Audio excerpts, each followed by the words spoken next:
What's up, guys, and welcome back to another episode of I'll Call You Right Back podcast with me, your host.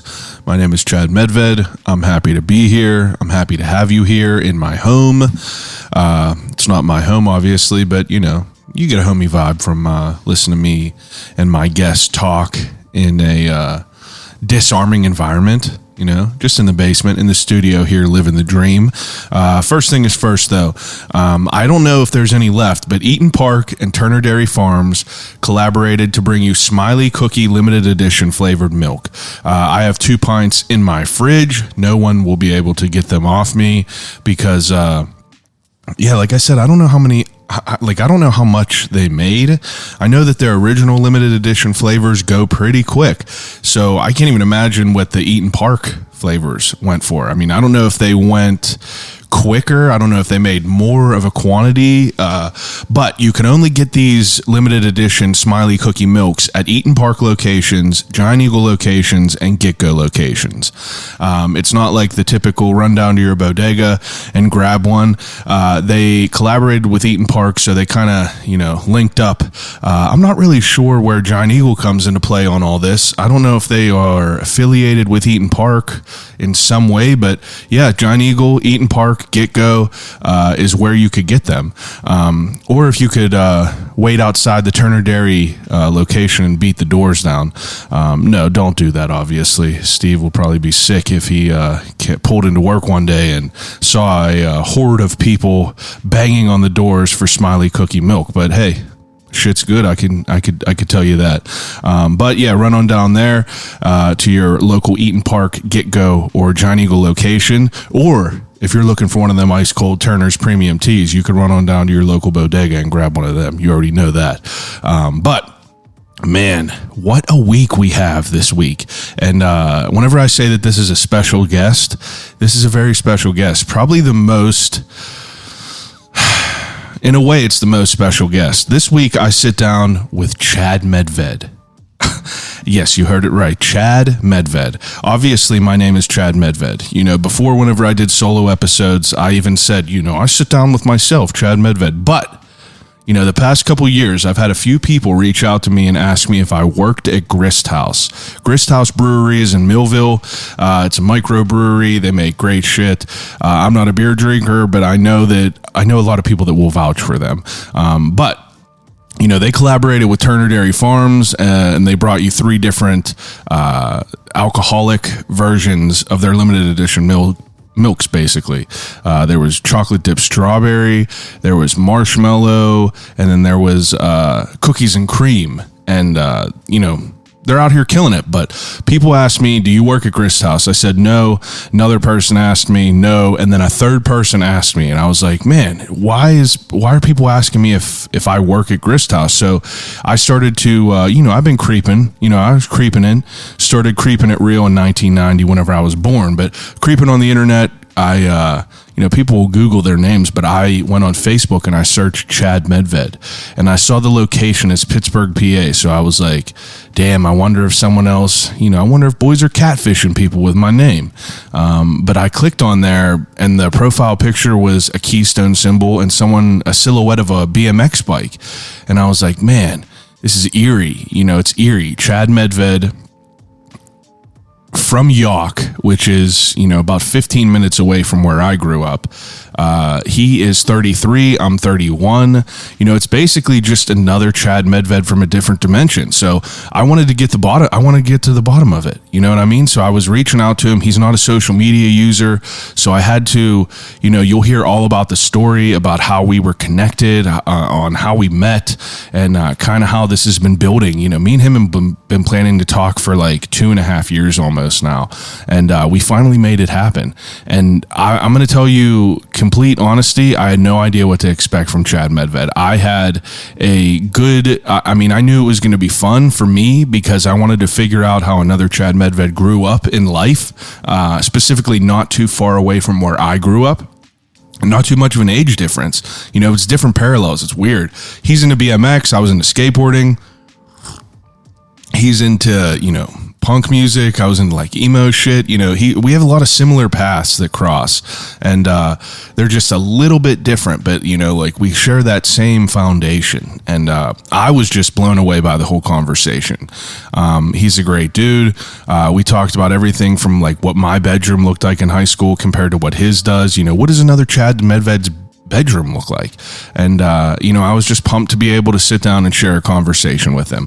But Chad is also, you know, he works at Grist House. That's why everyone was asking me, you know, do you work at Grist House? Obviously he does. He is a logistics manager there, and he is also a assistant brewer. So we kind of talk about beer. We talk about, you know, how he got into beer. I knew that that's a big focus of his life, just like riding bikes.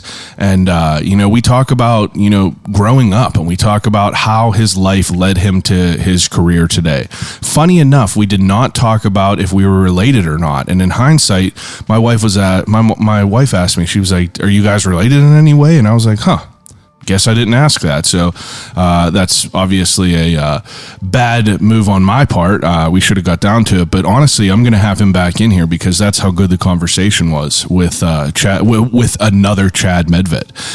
So I don't even know how I'm going to title this. I don't even know how I'm going to title this episode, because I think whenever I did the research episodes, I even put like, you know, my name as one of the guests because I was talking to myself, but I'm going to just have to title it like another Chad Medved, I think. But I'm pumped about it. You know, I really am pumped about it.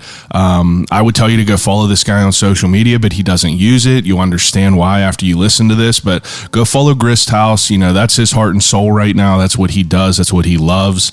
And you know, this is just a great conversation that I would have never been able to have if I wasn't doing this podcast. So I'm thankful for it.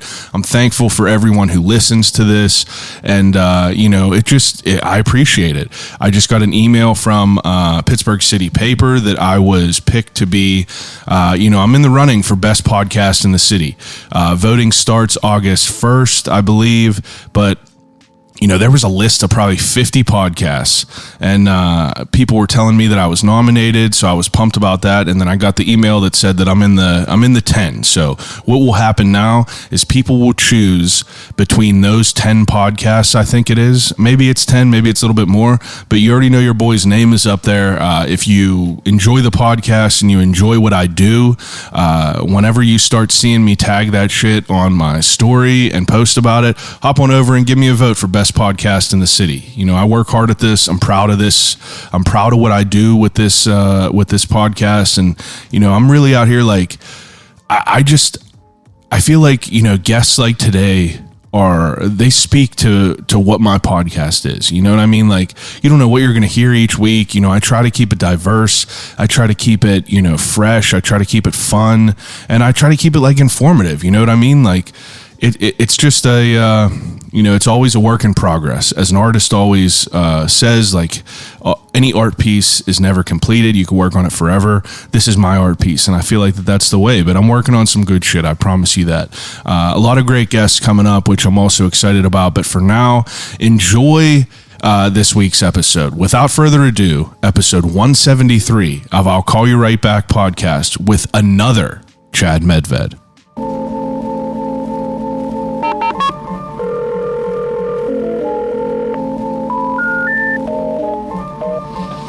Telephone. Hello?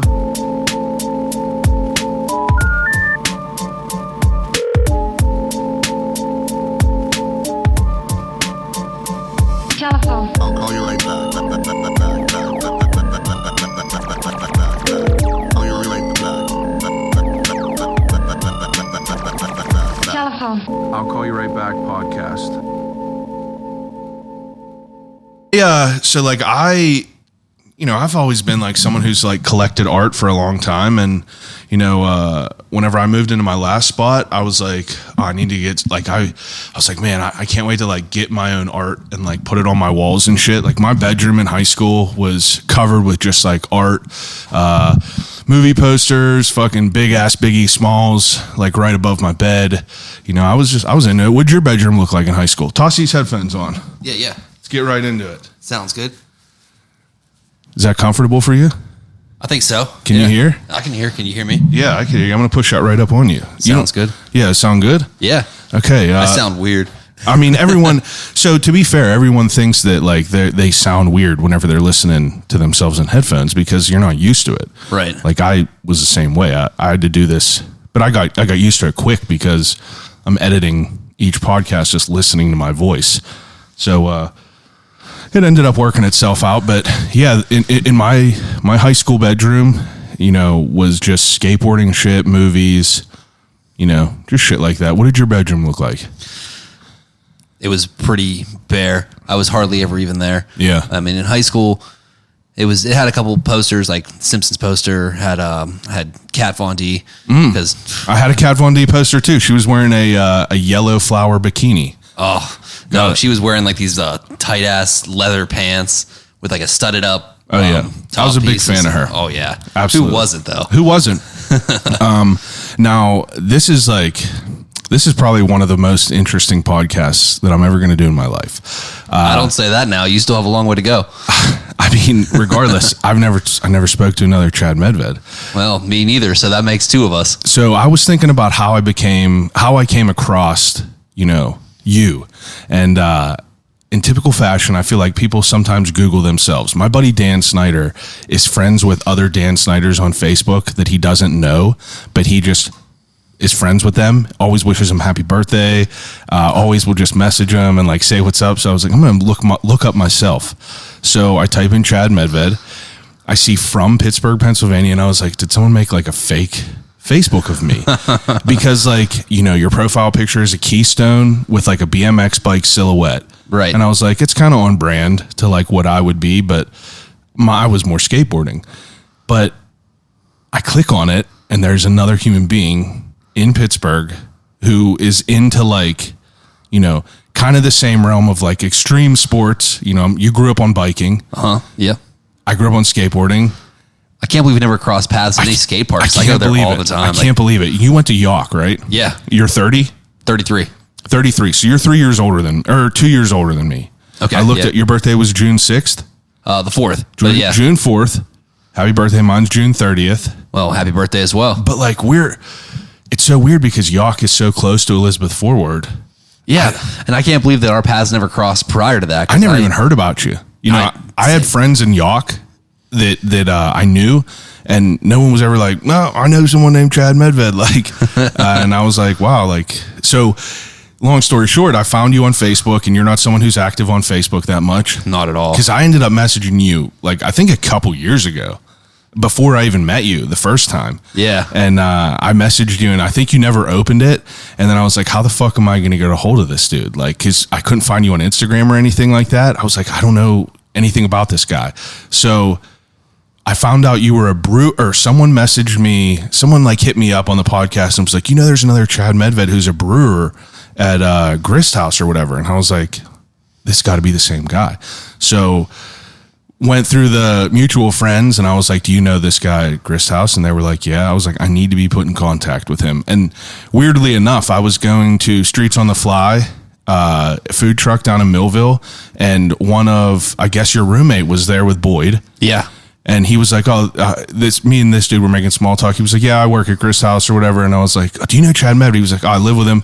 I was like, hey, let's make it happen right now. And that's where it came to be. And that's when you came into the kitchen that day. That's where I was. With Boyd, Steve, and I forget what I was doing that day, making dinner or something like that. I don't know. And I was just taking the day off because it was like a Saturday. And I usually don't work on the weekends. I try to take some time off because it is a busy schedule down there at Grist. Yeah. So I try to take some time for myself. Luckily, I was even there because a lot of times on the weekends, I'm not around. That's what I'm saying. I was like, it was fucking meant to be. Right. And it's so bizarre to me because my wife, whenever I kicked her out of the house, I didn't kick her out of the house. I don't have to kick her out now, but I was like, I'm doing an interview tonight. And she was like, who are you interviewing? And I was like, get this. His name's Chad Medved. And she was like, what? And I explained to her the whole situation. And she was like, what the fuck? And, here we are. I'm pumped to talk to another person. I feel like we're similar people, just in a different kind of dimension almost. You know what I mean? But living in the same town. Living in the same town, that's what's so weird about it. How does this happen? I feel like it's, there's so much to unpack here. So, I mean, in high school, you grew up in York. That's where you were born? Yeah, I went to York 6th through graduation. Wow. I went to a Catholic school actually in grade school, which wow. is in the same general vicinity, but I decided to go to public school shortly after. Yeah. I wasn't doing very well in the private school. Really small class. It was like 20 of us. What was the school? It was called St. Edward's. I've never even heard of that, I don't think. No, it's not even there anymore. It was such a small school. Yeah. And I just hated it so much. Went to public school and I excelled. Yeah, it was I mean, weird. Like I actually started tutoring math to some kids, and I was failing all my grades, like everything. Especially religion class, wasn't a huge fan of that one. Yeah, it's strange to think about that, like coming up, like the whole like idea of like teaching young kids. I don't know. That's a whole different hole to crawl down. Oh, but yeah. oh yeah. But yeah. So I mean, like growing up, like what kind of shit are you into besides BMX bikes? Like that's the only thing I know about you is that you like beer, obviously, and you were a BMX guy. So like what was your life like growing up? It was pretty quiet, honestly. Like I grew up in a little town called Madison. Yeah. Which is part of York, and there was really nothing in the town, like a little bakery down the street, a little convenience store down the end of the road, and that was about it. I knew all the neighborhood kids. We always just built jumps down in the woods behind the house, building tree houses. So you were into bikes early on. Oh, yeah. I think the first time I started riding BMX really and didn't really know what it was, I was probably about 11 or 12. Oh, wow. Yeah. How did you get into it? I just saw some other kids riding, jumping, and I thought it was really cool, so I started doing it. Yeah. First time I went off of a jump, I ate shit. And I thought to myself, I'm never doing this again. Yeah. And 20 years later, I'm still over at Greensburg Skate Park, ripping the bowl, like there's no tomorrow. Wow. Yeah. I don't know. I just took off from there and I saw all these kids I used to ride with. They just one by one just started dropping off and I just kind of started to excel. Didn't really even get better until after college. Like I was pretty decent. Like you were riding like actively like all the time growing up? Yeah, honestly, because like up at the park, right up the street from my house, we would build ramps up there all the time. So I would constantly just be like up there riding every day. Yeah. If we're not playing basketball or getting into other kinds of trouble, I would be up there just riding my bicycle and Razor scooters before Razor scooters were even a thing. Yeah, man, I remember getting my first one and riding down a hill to my grandmother's and picking it up and burning the fuck out of my hand off of the back friction brake. Yeah, it like turned like red hot almost. But so, I mean, I'm curious about this because my life. I was the same way with skateboarding. My friends, I seen people skateboarding and I was like, this is the coolest thing I've ever seen in my life. Got Tony Hawk, completely dove into it, like, head first. And I see my friends all excelling at it and doing it. And like, I always gravitated towards that. Bikes were really never they were never even on my radar. I remember having a Mongoose Villain, black bike that was steel, weighed fucking a ton. And, I remember riding that thing around and like not ever like being agile. I was never really into bikes ever. Right. Never. So it's weird to, think about like you made that other way. Did you ever have any sort of like want to go to skateboarding at all? I did skateboard for a little bit. Yeah. Because whenever you in the extreme sports and you go to skate parks a lot, you definitely dabble a little bit one way or the other. I was able to ride a skateboard a little bit, but it was never something that I gravitated towards. I always just really was fascinated with riding bikes. Yeah. And scooters are pretty close to that. And before scooters were ever even a thing, I used to ride them all the time at a skate park out in Latrobe called Butterbeans. Butterbeans. Did you ever hear of that skate park? No, never. That was back in the day. I think the first time I ever went to, that was the first skate park I ever went to. It was 2003. Wow. Yeah. Butterbeans. It was an indoor skate park and wasn't exactly the nicest skate park, but it was one of the only ones that were around at the time because back then there was really no skate parks around. Yeah. Did you go to like PA Cheap Skates at all? Like, yes. Whenever they had that, like where the batting cages were. They had the mini ramp out back. Yeah. Yep. It wasn't a very big park. And a lot of times they didn't allow bikes. It was mostly just skateboarding. So I'd been there, but I never actually like rode there because I didn't skateboard and scootering was always frowned upon back then. It still is, obviously. I mean, actually not. Well, it's ascending now, but if you're a skateboarder, it's kind of frowned upon to be like a scooter person. You know what I mean? I feel like skateboarders don't frown upon bikes because like, they're one and the same. That's like, the Crips and the Blood, still respect for each person. But I don't know, scootering's kind of like strange. Almost taboo in a sense. It's taboo now, but I mean, kids are fucking ripping. And I think Instagram is the main reason that it's like acceptable now. Because if you think of all the craziness that's on Instagram that people are like, exposed to, like My buddy is a professional kendama player. Do you know what a kendama is? No. A kendama is basically a wooden ball in a cup. You know, it's like a little like thing, and it has a wooden ball that's on a string. Oh, okay. I know what you're talking about. Yeah. Yeah, you know what I'm talking about? Yeah. Exactly. It's like a yo-yo, basically. It's a new version of a yo-yo, but like kids are fucking killing it on Instagram with it and like creating like lives and businesses off of it. And, you know, that's such a crazy thing. But like if you're in high school and I was like, man, I'm getting in a ball in a cup, people are gonna be like, you're a fucking dork.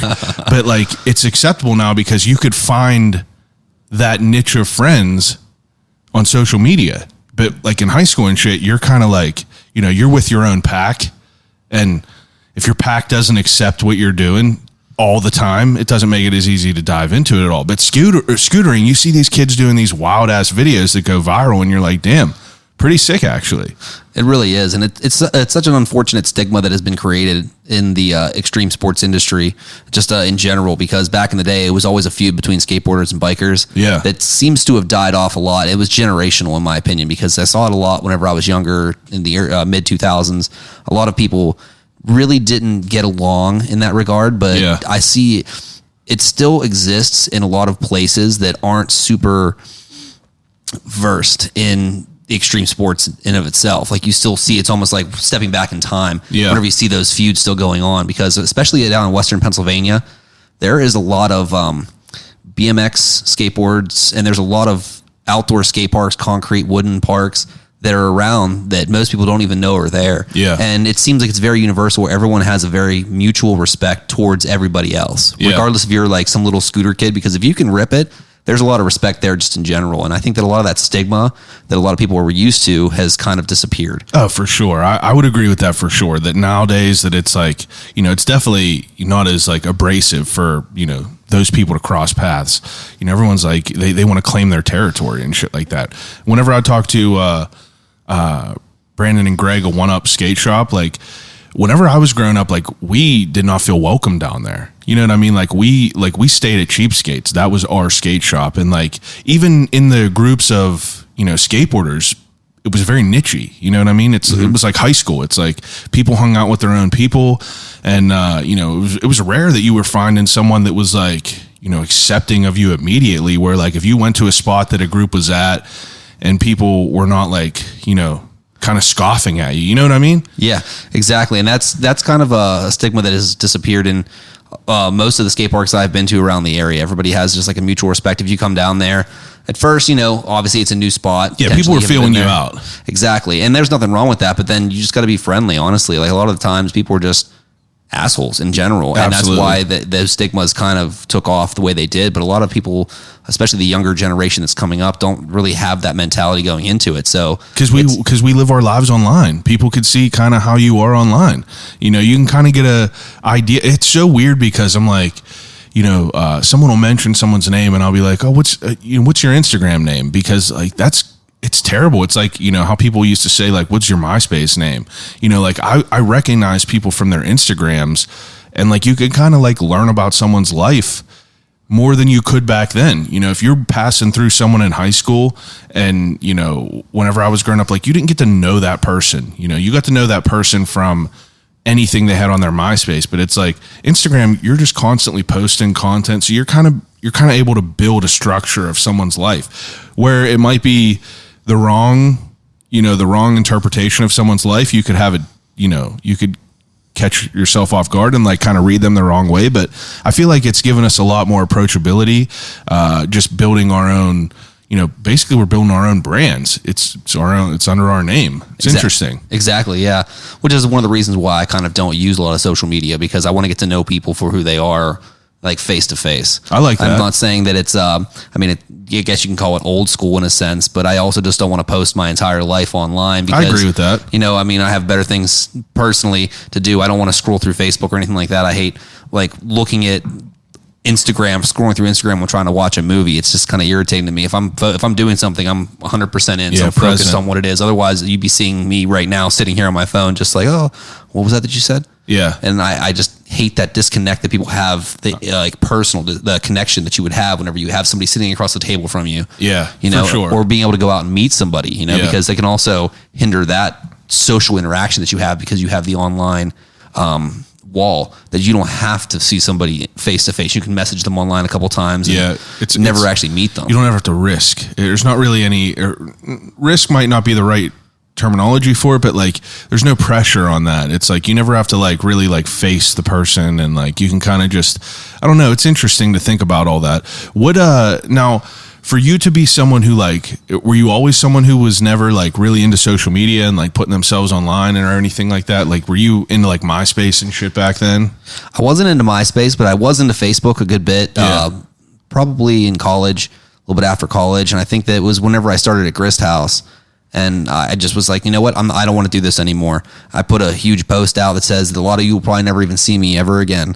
And honestly, a lot of those people that responded to that, I haven't seen since, or I haven't talked to since. And it was all just because they were, even if it was somebody that I knew from high school, or if it was somebody I'd never met before in my life. Yeah. A lot of these people, they're friending me, and I'm just like, I don't even know who you are. Yeah. Like, why am I going to let you into my life, you know? Or why do I care about yours? Exactly. I don't want to see all these rants about Republicans, or, you know, what's going on in whatever their country is. Like, I don't care what your opinion is about it. I'm not saying that it's right or wrong. I just have better things to do. I could agree with that. Yeah. There's nothing wrong with being able to put your opinion out there. I love the fact that people can have a space to vent. It's a double-edged sword though, for sure. It really is. And I guess it just depends on what side of the sword you want to be on. Yeah. So it's a good way to look at it. Yeah. It is, because, you know, the only good thing about what it is today in the world, with everyone posting their opinions online, it's really easy to figure out who's a piece of shit. And, you know, quick delete and quick block. But, so, I mean, growing up, obviously, like that was a big, you know, focus of your life, riding bikes, you know, hanging out with friends, doing all that. What was your hopes and dreams as far as like a career? You know, mine, as one Chad Medved from the side of the tracks, in high school and shit, I had no idea what I wanted to do. Did you? I had a good idea of what I wanted to do. Whenever I was in high school, I studied graphic communications, print. So I was really big into print in high school. I wanted to start my own t-shirt company, or like a label, basically. And that's what I did. Me and you. That's what I did. Oh yeah. Oh yeah. I mean, I started something, but I didn't really follow through. I had some hard times into college, and there were some times where I just wanted to quit, but I just decided, hey, you know what? Just get through this and see where it takes you. Yeah. And I never actually followed through with creating a label, but I did go into the printing industry and came to learn that it is not all that it's cut out to be. Unless you own your own print shop, there's really no money in it, and I was not excelling anywhere, so that's kind of why that dream died 5 years after college. I was like, well, I still got my degree. What did you go to college for? Graphic communications, multimedia marketing. I guess. Yeah, so I have a bachelor's from California University. And what was your goal, you know, of what you could be for that? Ideally, you wanted to have your own brand eventually, and it was going to be geared in the extreme sports industry, specifically towards BMX. Okay. So I didn't have to work directly in the BMX industry. Yeah. Because honestly, I never wanted to mix work and play. Oh, I agree with that. I've lost so much interest in things that I've mixed that way, and I'm so glad I never actually worked at a bike shop or anything, because I was able to still go out and enjoy myself on the bike with no pressure. I didn't want to ever be sponsored. It's not a job anymore. Yeah, because a lot of kids younger, they want to be sponsored, they want to be professional, and I never really had that dream. I just wanted to ride my bicycle for various reasons. I mean, one, health insurance is ridiculously expensive if you're a professional rider, especially if you get hurt, because I've been to quite a few hospitals and I've had quite a few injuries, believe me, but it doesn't deter me one bit. And I was like, I just didn't want the attention or the pressure. I never thought about that as far as being like a professional, you know, BMX rider or skateboarder, like their health insurance. I wonder what a price tag like that would be, because, you know, if you're fucking jumping out of, you know, like what about David Blaine? Like, how much do you think his health insurance is?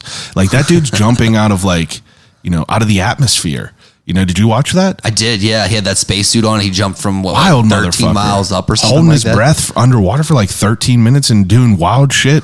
It's like, I never even thought about that, how much that could cost. But that's a valid point, though, as far as like not working, you know, not mixing business and play, because it definitely does, like, you know, add in a certain level of, I don't know, some factor of stress where you're like, oh, I got to check this box. You know what I mean? I got to fulfill this duty or anything like that.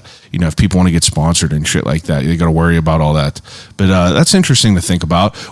So 5 years after, you said the print shop kind of like dissolved, and that's whenever you started working at Grist House? It was about 6 months later, which was an interesting story. I'm glad you asked. Yeah. Because I quit working in the printing industry. I'd saved up enough money that I was like, you know what? I'm just going to quit and I'm going to be unemployed for a little while. I worked for my friend's landscaping company, Green Dream Landscapes, which is out of Irwin. I don't think that he still works right now. He just got married and I think he's moving. So I think that his company. Congratulations, Mario. Him and his wife, they're doing really well. I think he's moving down to Brazil. So he's going to be, that's where she's from. Her name's Valeria and she's beautiful, beautiful family. And I wish them the best. Yeah, that's awesome. I worked for him for about 4 to 6 months, something like that. It was just during the summer. Yeah. While I was looking for something. And while I was there, I thought to myself, what do I like? And at the time I had an Instagram that was geared towards beer, which is one of the things about Instagram or social media in general. There's 2 ways you can go. You can either do your whole life as a story or you can have a theme. Yeah. And I had a theme where it was, I was like tasting beers, trying different beers and just, giving reviews basically about whatever the beers were. And I was super into it. So I was like, I think that I want to do something in the beer industry. And I actually went to several different breweries and I was volunteering free labor just to get in and learn how to clean kegs or to brew beer or whatever it happened to be. And I just get your foot in the door. Exactly. I got turned down by so many breweries trying to get in and, but I didn't let it get me down. And I got a Craigslist ad one day. It was for a bartending position at Grist House. This was 2015, August. So they were still really new. They'd only been there for like a year. And I go in with my resume and I asked the bartender after I got a beer, hey, who can I talk to? Because I tried calling. There was no one to answer the phone.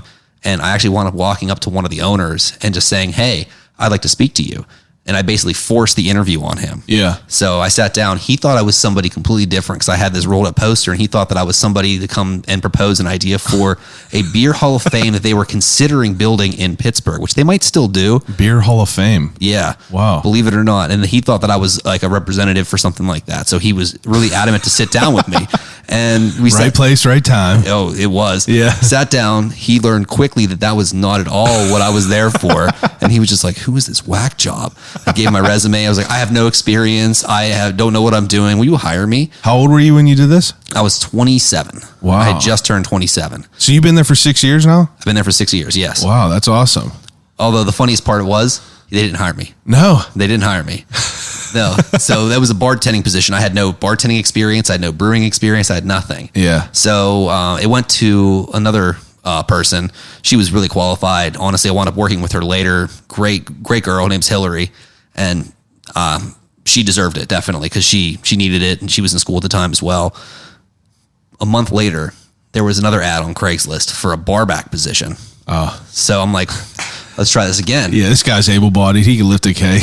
Yeah, so I went in there, and they already knew who I was because I'd already been there for one interview. So the boss was like, well, I don't have to interview a second time. Yeah. And I went in there and talked to the manager, the taproom manager at the time. For the first interview, he interviewed like 2 other people. And that weekend, they decided to bring me on for my first day, which was, I believe, September 18th of 2015. Was my first day bar backing. I was working for $10 an hour.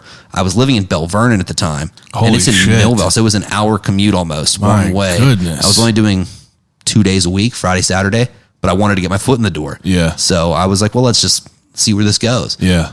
And my first day of work was definitely one of the most interesting days I've ever had. Was it bad?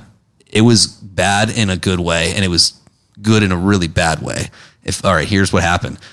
The day went off pretty well. Wasn't super busy, nothing like that. The end of the day comes, and there was a scuffle outside. Some guy spilled his beer on some girl's purse.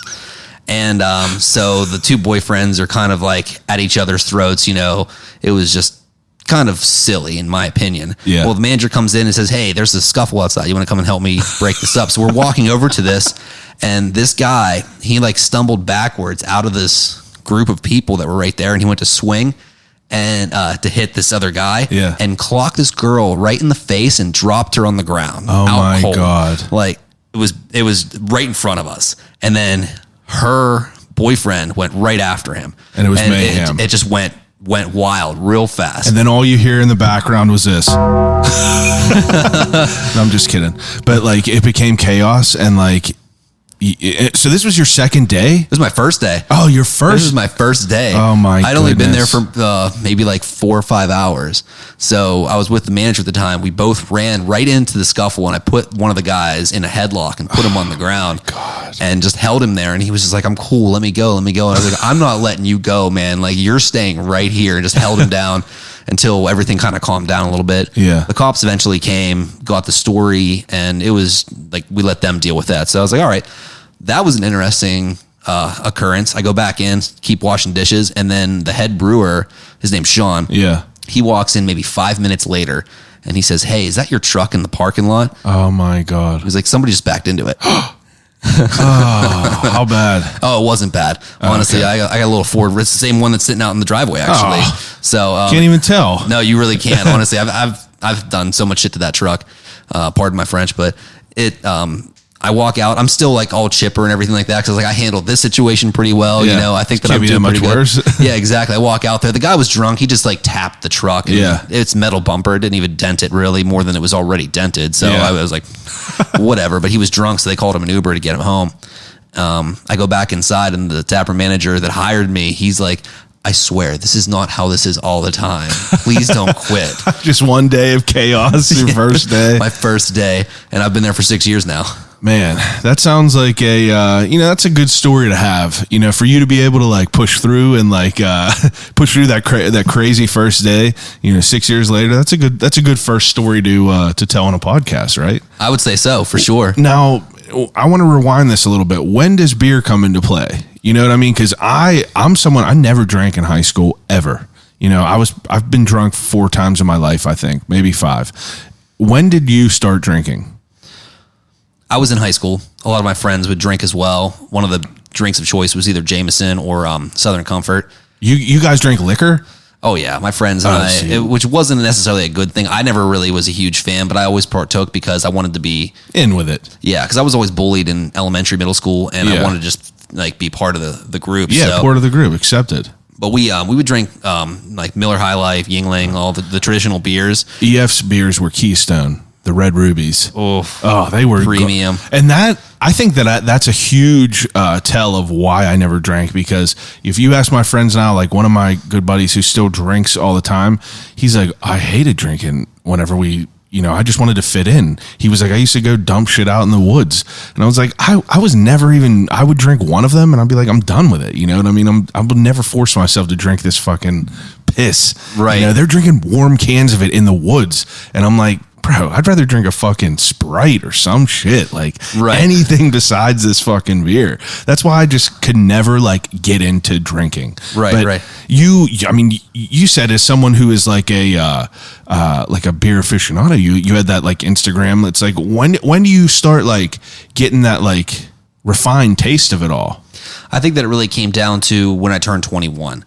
So I was drinking a lot of, not a lot, but I was drinking in high school, college, 18, 19, 20 years old. Whenever I finally turned 21, I started going to the distributors. And one of my first experiences would I would go in and I would ask them, what do they have that's going out of date? So, because I was broke and I had no money. So I was like, well, I'll buy something that's cheap. And Do they usually discount that? Sometimes, yeah. A lot of times I'd get like the first time I went out, I think I got 2 cases of Yingling bottles for $20. And it was like Yingling Premium and Yingling Light. It was terrible. But I started getting into the idea of that. So then I started buying all these random cases of beer and just trying them. Then I started getting into dark beer. So I started drinking like St. Pauli Girls, Dark, Beck's Dark, like Killian's Irish Red. So I started getting into other beers and started realizing I was like, there's more out there than just the typical Miller Lite. Budweiser. Exactly. Yeah. And so after I turned 20, 21, 22, 23, I started drinking those pretty much regularly. Also because nobody else around me wanted to drink them. So it was kind of an insurance policy. Yeah. That's my dad with black jelly beans. He buys the black jelly beans and he forces them down because he knows no one else in the family will fucking eat this. Disgusting. Oh, yeah. And that's kind of how it was. No one would touch them. And I started experimenting with Belgians because I wasn't a big fan of IPAs. And I came to find out why I didn't like IPAs like a couple years later.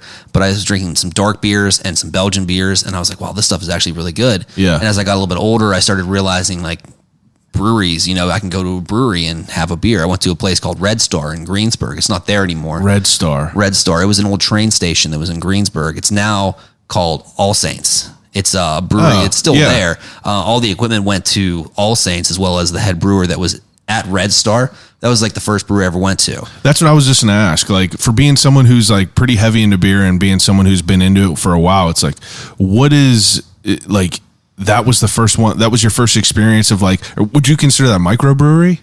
Oh, definitely. Yeah. Because I know, I mean, like, I guess that's the terminology for places like Grist House and everything is like a small brewery like that does like small batches of beers, right? Correct. Yeah. So microbreweries typically, it's classified by the barrelage. Basically, if you're under a certain amount of barrelage for an entire year's production, you're considered a microbrewery. And then if you're over that, you're like a macro brewery. So you're like a much larger brewery.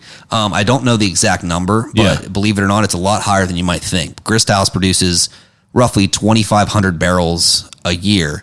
And a barrel is 31 gallons. A keg is 15 and a half. So technically a keg is a half barrel. So 2,500, that's roughly 5,000 kegs of beer a year is what we can produce. 5,000 kegs. And you said each keg is what? 15 and a half gallons. So you're saying 5,000 times 15 and a half gallons? Yes. 5, so 2,500 times 31, basically. Jesus, 77,500 gallons of beer? A year. Wow. Roughly. I mean, and like, it's still it varies. considered a microbrewery. Yes. We're not even close to the macro stage. Because there's other breweries that are out there that are producing like 10 million barrels a year. Like, my seriously goodness. Huge breweries. One of the biggest ones I've been to was Southern Tier up in Lakewood, New York. They have, I think, like 800 barrel fermenters. So every batch they make is 800 barrels just in one batch. And these fermenters are so big that they actually have them outside. We walk through this one room, and it's the very bottom of the fermenter that is actually inside, and the rest of it is outside. It's like above, like, it makes a skyline. You've seen some of these breweries that are, that's sick. Yeah, they're just like giant silos, basically. Oh, wow. Yeah, it's really impressive to see whenever you see like the scale of what it takes to produce that much alcohol, that much beer, and distribute it across the country. See, I mean, even though I never drank and I didn't really like, I appreciate it though. It's just like I would drink the shit if it didn't get me drunk. I just don't like being drunk, but like I'll have a beer. My wife enjoys it. We'll go to breweries whenever we have like a chance. I took her to the Mansfield Penitentiary where Shawshank was filmed. Yeah. Right next to it, they have a brewery called Phoenix Brewery. Okay. And it was an old funeral home. They had like the embalming shit downstairs. That's where the what do you call them? Like the brewing, the big silver, the silos, like the fermenters. Yeah. Yeah. Look, we're learning on this. The fermenters and all that shit were downstairs, but it was such a new place. Like we walked in and we were like, I think it just opened like a week beforehand, and we were making small talk. I talked to everyone, and the guy, I was like, oh, we're from Pittsburgh. We did this. We went to go see this church. He was like, oh, I mean, you guys want to go see all the shit downstairs? He took us down there, took us where like the crematorium was, and but I mean, it was obviously a brewery now, but dude was hooking us up with all kinds of shit. Then we went to Great Lakes whenever where the fuck was that at? That's Cleveland, Ohio. Or Cleveland. Yeah. Like that was so cool to like just see all that, and you take that tour and they kind of explain everything and like give you all the samplings and everything.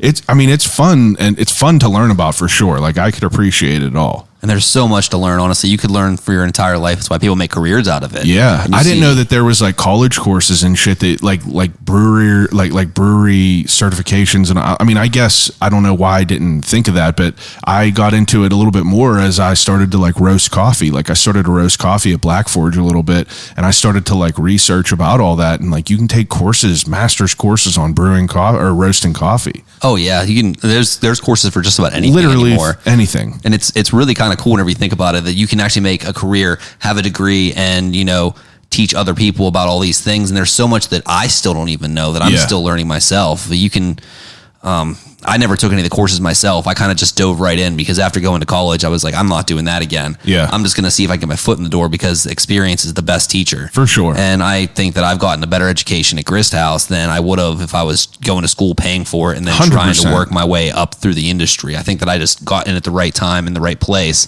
Plus, it's like, I mean, in school, you're learning about all these hypotheticals that are never going to happen. That what am I going to do if this happens? It's like if you're working hands-on in a brewery, you're like, you're seeing what's the day to day. You're figuring out these problems like that are coming to you, and it's cool to be able to do that. I'm a hands-on learner. I never really like thrived in school unless I was able to like be hands-on with it. Like I wanted to be involved. I didn't want to sit in a fucking lecture class. You know what I mean? Right. Yeah. I was kind of the same way, and that's why like I've learned by making mistakes. Yeah. Finding out why it is that it is. Like I never understood about fluid dynamics or pressure differentials until I started working at a brewery. And it's extremely important whenever it comes to working with pressurized vessels. Yeah. Because everything is under pressure at one point or another. And believe me, you take off the wrong gasket or tri-clamp or something like that. Oh, yeah. I've seen people get black eyes, by getting hit by brewery equipment. I've gotten chemical burns because we use a lot of really basic or acidic chemicals to clean a lot of the stuff we have, and it will burn you, like whether the temperature is hot or not. Like, and plus we work around a lot of hot vessels, so like there's a lot of things that could really hurt you, and that's why like one of the learning experiences that you just can't get in a classroom. Absolutely. But believe me, it's not exactly fun learning the hard way sometimes. Like that's the best way to learn. We all know it's the best way to learn. You get a little scar, you learn not to do it again. If it's fucking hot, you ain't gonna touch it again. I ride BMX, so I've been scarred enough from that. It doesn't really bother me too much whenever I hurt myself. That's a good point too. Yeah. So what's your title at Grist House? My title is assistant brewer and a logistics manager.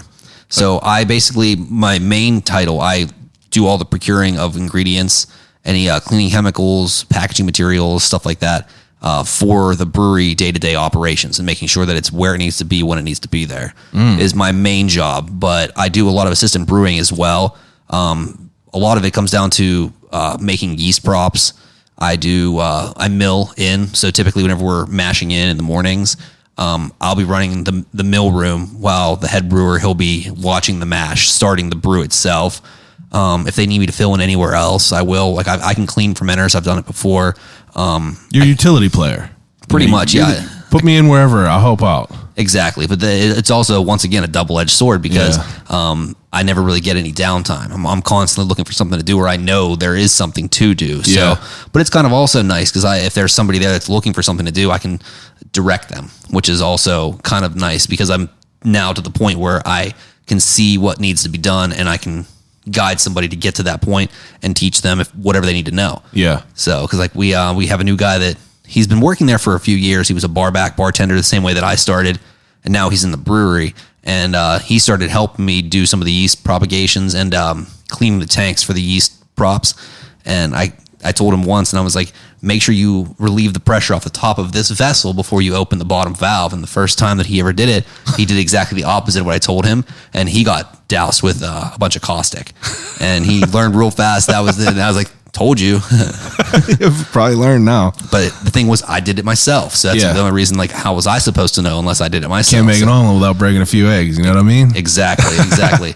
Yeah, so I'm kind of like all over the place. I do a lot of, I run the forklift. I am the main forklift operator there. Anything that needs to be unloaded from trucks, loaded onto trucks. You live for it. Pretty much. I'm not, no mean to brag, but I'm one hell of a forklift operator. I feel, at least. I fuck with that. I like that. So, I mean, for you to get in as a bar back and kind of work your way up, like, I mean, you were just banking, like, this is my career now. Like, I mean, the reason I like ask about this is because, like, I mean, we all have these jobs that like we have to pay our fucking bills with, cash rolls everything around me. Was that just like you were just banking on all that? You said you were driving an hour to just get your foot in the door there. Like, I mean, when does that period of time go from part-time to being full-time where you're like, all right, I could pay bills with this now? Because you're obviously not doing it on 2 days a week. Right. I had some money saved from my previous jobs. And I basically just went all in. I put all my eggs in one basket and was like, I'm just going to see where this goes. If it didn't go anywhere, I mean, I felt like I still could fall back on my printing career. I worked for a company in export called Endograph. I did a lot of vehicle wrapping. You saw my truck outside. It's completely covered in decals. Even the blue on the front of the truck, that's all decal. It's not even paint. So like I used to wrap vehicles for a living, and I knew that there was other options if I ever wanted to. I could do landscaping. I worked as a painter for a steel company. My father had a pizza shop for a while, so I was like, I could always do something like that. You were going to make some shit work if you needed to. Exactly. That's why I felt that if I had all these backup plans, if I could do these things, why can't I do this? I like so that. I basically didn't even question it. I was just like, I'm going to go for it. And I went for it, and it really paid off. It could have went the other way, because I've been to places where I see people that have been there for, the same amount of time that I've been, and they're not making much more than like $15 an hour. Yeah. You can make that at Sheets if you really wanted to. For sure. But it's really about if you're satisfied with what you're doing on a day-to-day basis. So I just didn't want to continue to work for 84 Lumber when I was working for them in their printing shop. I was like, I just really don't want to keep working for people who don't appreciate me. Yeah. And I was like, the printing or the beer industry, like you were saying before, they were really adamant about showing you around and basically giving you some samples, whatever it happened to be. They're really personable people. The industry in and of itself is not competitive. There's so many breweries that are out there, but everybody's friends. And that's what I love about the industry, because it's not just competition. It's kind of like friendly competition, because if you have a customer that comes to your brewery, they're going to be going to every other brewery as well, because they're brewery connoisseurs. Yeah, so, not everyone's going to be like, I'm only drinking Grist House beer. You know what I mean? Like you would be a fool to think like, oh, we got to keep our customers here and only here. You know what I mean? Like there's 1,000 beers around here. If you guys were, fighting with people over it, it would be, petty. You know what I mean? People are drinking multiple beers each day even. Exactly. So the way I looked at it was a very inviting atmosphere, and it was a very inviting industry. And why do you think that is, though? Well, one, you're working with beer. Everyone's going to be friendly whenever it comes down to the end of the day, and you want to have a cold one. That's probably the main point. I was thinking, like, because the brewery experience is still, relatively like new. When did like the craze of microbreweries really like take off around here? Even around here, I would say it was probably around 2012, 2014. The brewery started to pop up. Yeah. And that's whenever like people started to really gravitate towards that. One good example I can give to you, if you've ever been in a regular bar, a lot of people are just there taking shots, getting drunk, and you never know who you're going to run into. Yeah. It's a very different atmosphere at your typical bar than it is if you're at a brewery. Yeah. So you also get a different crowd between the two. And I think that a lot of people nowadays are leaning towards a more friendly, open atmosphere kind of a vibe, as opposed to your traditional bar goer who just wants to either sit there or get into a fight or something like that, or just that's their watering shots. hole. Yeah, exactly. Like they're there until 2 a.m. getting sloshed. Where the same people that you always saw there are at that place drinking the same type of beer that they've always drank their entire lives. The regulars. Yeah, but nowhere near as inviting. Yeah, I've been to Grist House and you got beautiful dogs everywhere. You got food trucks everywhere, fireplaces out there. It's a very inviting experience there. It's a fun vibe. Whereas, I'm not really a bar goer. I like the idea of it all. I like the samplers of everything. Because I will go and I'll try shit out, and wherever we'll go, and I'll try the different ones, because a little, what do they call them? A little sampler? Do you call them a sampler, or is there a whenever you get it's called a flight. Oh, I know that there's a flight. Yeah. The flight, is there a right term for a small one or just a sampler? I always ask for the smallest one, and there it's like 6 ounces or something. But it's nice to be able to just have a few and not get, completely wrecked. Yeah, which is one of the best parts about going to any kind of brewery. You can get a full pint, typically. You can get a half pour, which is usually like 10 ounces. And a lot of times whenever I go to a brewery, I look at what they have on the menu, and I pick one that I know I'm going to like, and then I ask for 2 samples on top of that. So that way I get to try 2 beers and then buy the third one. Or if I really like one of the 2 samples, a lot of times they'll just give you like an ounce or 2 just to kind of like wet your whistle a little bit, see if you actually like it. Yeah. And honestly, a lot of the people really just want to know what you think about the beer. Everyone works in this industry. Everyone's excited to know what you think. What do you like my favorite, or what do you prefer over here? And yeah, that's one of my favorite things about going into any kind of establishment like that, because a lot of those people are also super friendly, very easy to talk to. You go in there, everyone has a very mutual reason to be there. And also it's a lot of the younger crowd is starting to come into it. And there are a lot of young professionals that are doing that. They're not there to get drunk. They're just there to have a few beers, enjoy some good company, and then go home by like 8 o'clock, 9 o'clock at night and go to work the next day. Yeah, it's cool because you can go and like taste, you don't have to just like, some bars, if you're going to Jack's, like, you can have a couple different beers. No, nothing wrong with Jack's. No, not at all. Crucified. I've been there here so many times. Yeah, nothing wrong with it. But it's like, if you go to a brewery, you read all the, the weird shit, not weird shit, but like you read all the different notes and everything like that. And people just try different things. Like the way that I see my wife select a beer from a beer menu you rather than going to a dive bar and just asking for, a Miller Lite or something like that. It's a different thing. It's like, it's an experience rather than just, you're there, you're there just to get drunk. Yeah, you're just there to have a good time and like kind of party. But yeah, get drunk for the most part. But so you guys have been like, you've worked with Turner's numerous times. That's another reason that I feel like that I wanted to get you on here is because, the whole idea of that, I thought that was super cool that like, I don't know. Obviously, I'm sponsored by Turner's. I love that they've been like kind of killing it the last couple of years as far as like the merchandise, as far as like, what they're trying to do to like, make their social media jump. Like they're a dairy company. You know what I mean? Like they could be archaic as they want and just post pictures of cows. But like, they're doing cool shit to try to like, stay with the trends and everything. And whenever I saw that they were collaborating with you, I thought that was super cool because one, I didn't know that like, I started to see all the different collaborative, paths that like people could take with different breweries around here. And there's like other big brewing events around here that like, different brands will like collab and shit with. And it's cool that that's an opportunity to do that. But I saw, what was the first one that Turner's did with you guys? I believe it was a s'more stout. That might be it.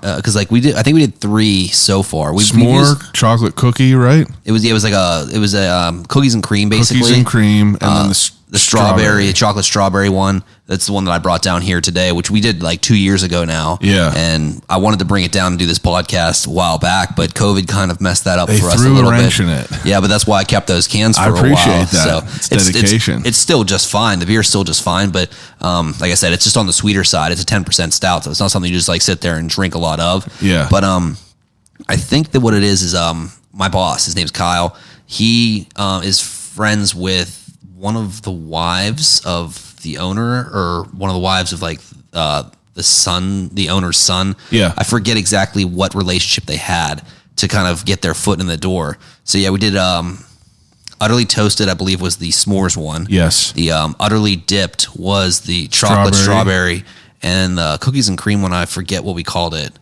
But we also used their tea in a beer called Arnold Shaman. Like they have a powdered tea. Basically, it's like the tea mix that they have, their regular tea. Yeah. And we've used that in our sour. It's basically like an Arnold Palmer sour. I did not know that. Yeah, it's really good, honestly. Is that available all the time? No, it's once a year typically, and I think that we already did that one this year. Oh, wow. Yeah, I didn't know that. That's pretty awesome. It sells so well. The first time we did it, I was just absolutely amazed because we use real lemon juice, their Turner's tea mix, and I think we use a little bit of peach just to kind of give it a little bit of like pop to the flavor. Yeah. But it was basically just drinking an Arnold Palmer. I mean, I was just blown away by the whole response to all of it because I think I was there with Boyd one time whenever he got some release that you guys had that wasn't a Turner's one, and there was people lined up around the block. And then I went for a Turner's one. I mean, I was a little bit of a VIP. I just went up and talked to Steve and grabbed mine, but there was a whole line around the fucking block, and I was like, this is insane. People just love it. They love, there's nothing better than a collaborative effort between two passions. People love Turner's tea. People love drinking beer. You know what I mean? So it's cool that it mends together like that. Oh, it really does. And it same way with brewery to brewery. Like a lot of breweries will collaborate each other just to have their name on the can and make a beer that both breweries can appreciate and enjoy. Yeah. There's been quite a few of them that we've made that have turned out so well that we decided to make a second time or a third time, or they become a seasonal beer that we have. And it just, once again, it just kind of is that openness that the industry has. Like we all just want to see everybody succeed and excel. We all just want to have a good time. So there's really no animosity whatsoever. And that's one of the most beautiful parts about working in that industry. Because you could work, construction and it's just like, there's been so many jobs I've had that are just miserable. I worked as a cashier at a gas station. Like who the hell wants to get yelled? Who wants to get yelled at by some guy who's mad because he's like lottery tickets, cigarettes, all, believe me, I worked overnight. So I had the real characters. But like it was it's just cool. Like you're part of a cool club and you want to help people that are like passionate about what you love. You want more people to be, involved in what you're with. It's so weird because like I grew up in the whole idea of like, if you found like a song first, you didn't want people to find out about it. You wanted to keep the cool things, to yourself. And like, we had a group of friends, like if we had any good bands, like we would never tell anyone what it was. If we were getting cool clothes or shoes, never told anyone, because you didn't want anyone to know what it was, because it was just like that Peacock mentality in high school and shit like that. It's like, we have this, you don't. We're individuals. Yeah, we're individuals. Like, you guys are not as cool as us because you don't have this or whatever. Some stupid form of like thought process we had whenever we were, hormone driven 18-year-olds. But it's like, now I want people to be involved. Like, my buddies, they do a podcast in the city called the Anybody Can Do This show. And it's like, I could never even imagine people like not putting on their friends in fear that like, no one's going to listen to my podcast now. They're going to go listen to them and never come back here. It's the same reason. It's the same way of thinking about if one brewery was disliking another one. You know what I mean? It's just like, we're all here. We all just want a good community to lift each other up with it all. And be encouraging, be empowering. Encouraging and empowering. Those are great words. And that's one of the reasons why I also rode BMX like I always did. It was the same mentality in that industry, in that group of people. That's why Western Pennsylvania, like I said, a lot of the skateboarders, BMX riders, that few that was like always back and forth between them, that was typical for like the 90s, has completely dissolved. And we're all very encouraging to each other. So we're riding, I see somebody throw something down on a skateboard. I can't do that myself, but like, that was really cool. I know. So like, the beer industry and the BMX or extreme sports industry in general are one and the same in that regard, where it's a very empowering and uplifting type of atmosphere that you find yourself in. And that's why I think I gravitated towards beer, and that's why I'm still here. Yeah. And that's why I still ride BMX, because it's an industry, it's a group of friends, no matter where you go. I can talk to anybody at any park that I go to. I can talk to anybody at any brewery that I go to, and it's universal. Yeah. And that's what I really appreciate about it. Yeah.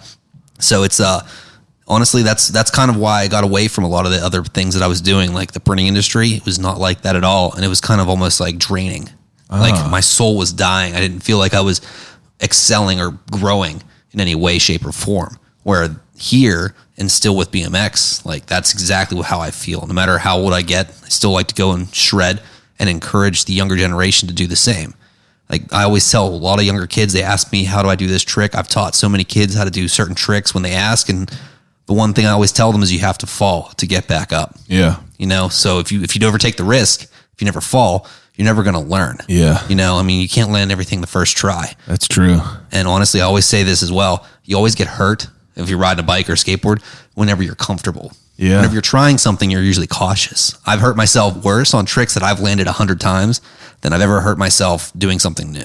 Wow, that's so interesting. You always hurt yourself whenever you're comfortable with it. Mm-hmm. Yeah. You let your guard down. You're so used to doing something, and before you know it, I mean, accidents happen. What can you say? Same thing in the brewery. Like, you're so comfortable whenever you're working with chemicals or whatever it happens to be, you just make one quick mistake thinking that it's just easy, and before you know it, you get a black eye or a chemical burn or something like that. Wow. But you can't let that discourage you. Yeah. And that's what I mean by you got to fall to get back up. Whenever something like that happens, you can't just let it define who you are and decide to up and quit as a result of it. You got to learn from it. Yeah, you either run towards it or run away from it. Exactly. And that's what I always tell the younger generation, the younger kids at the skate park, like, hey, just keep on trying. And I've seen some of them excel past where I was or where I am, you know, and it's just really, it's a really gratifying feeling to see that happening to somebody that you show how to do this trick and then they take it to the next level. Yeah. It's so interesting to think about, like, how,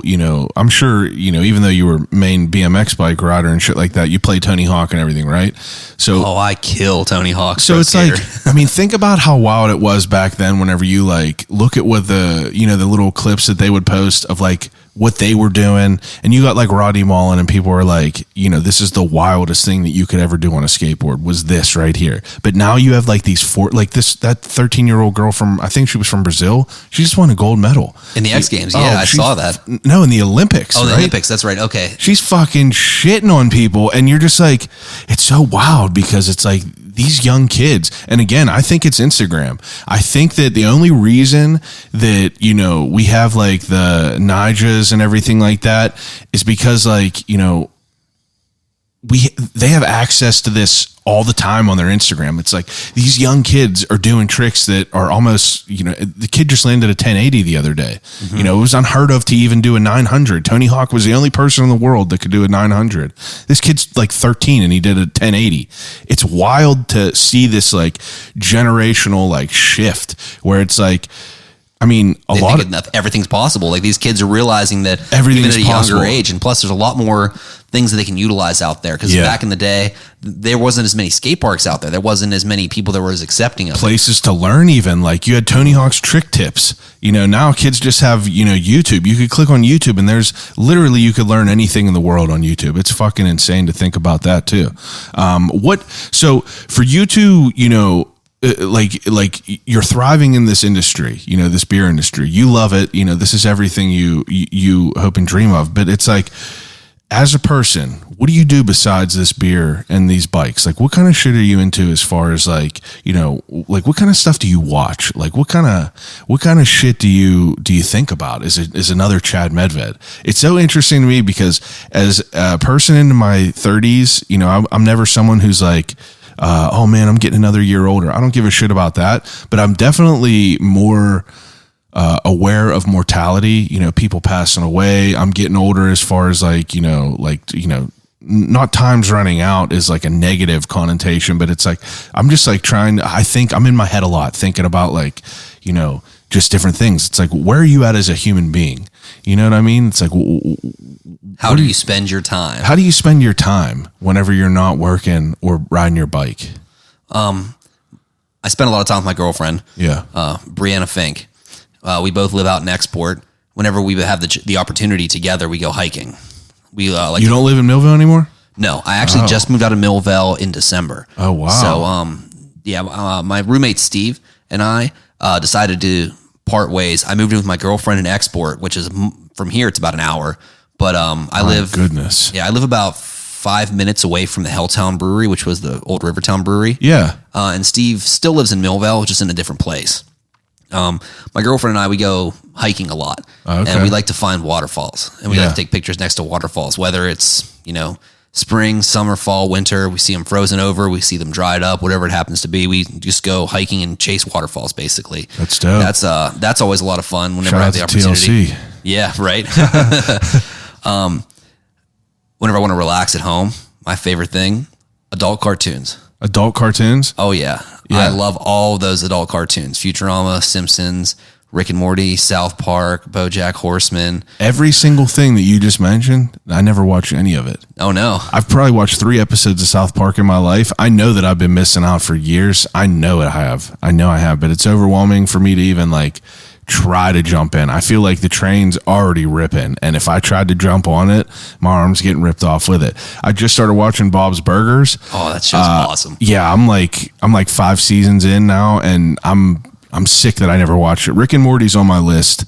I'm a person where I dive into something and I have to finish it. So I'm knee deep in The Sopranos. You know what I mean? Oh, yeah. Have you watched The Sopranos? Oh, I watched it whenever it was on HBO back in the day. Please do not. I don't remember any of it because I was like 13. I didn't understand what was going on. Came out in like 06, I think, maybe.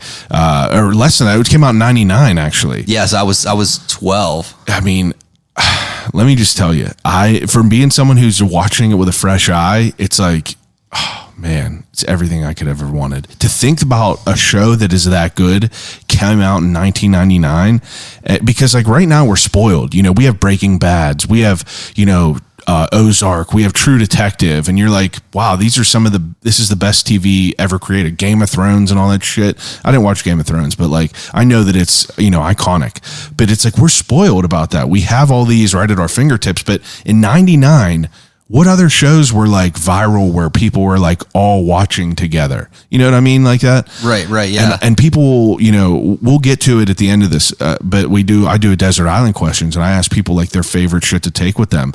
And so many people have mentioned The Sopranos and Seinfeld, and I've never watched them, and I was like, I'm missing out on something, so I had to watch both of them. So I'm in the middle of Seinfeld. They took it off Hulu, so I got to wait for it to go on Netflix. So I just dove into Sopranos, but that's where I am in life right now. I feel like I'm in the mob. I was pricing out gold bracelets the other day, just trying to get one. I was like, I want one real bad. And but it's a great show to revisit. Oh yeah, it definitely is. It is. Do you watch any serious TV? I do. Yeah. I'm trying to finish The Walking Dead. I started watching that whenever it first came out. Yeah. How do you feel about it? I mean, I haven't gone past season 4. Oh, There's you haven't? 9 seasons. I started watching when it first came out, and I stopped after season 4 because what's happening right now where you're at? I believe they're still at the prison and they're just about to get overrun there and be run. I've seen. Actually, I think I saw them go to Terminus in that show. That's fine. I think that's as far as I ever got because then whenever I moved out, you're still going up the hill. Yeah, I'm still getting there. You're still going up the hill because it goes downhill. That's where I stopped. That's what I heard. I want you to enjoy it. I don't want you to have any preconceived notions, but I committed for about 7 seasons and then I was like, I'm out. It was done. But you're in the sweetest part of the crop right here. Like this is so good.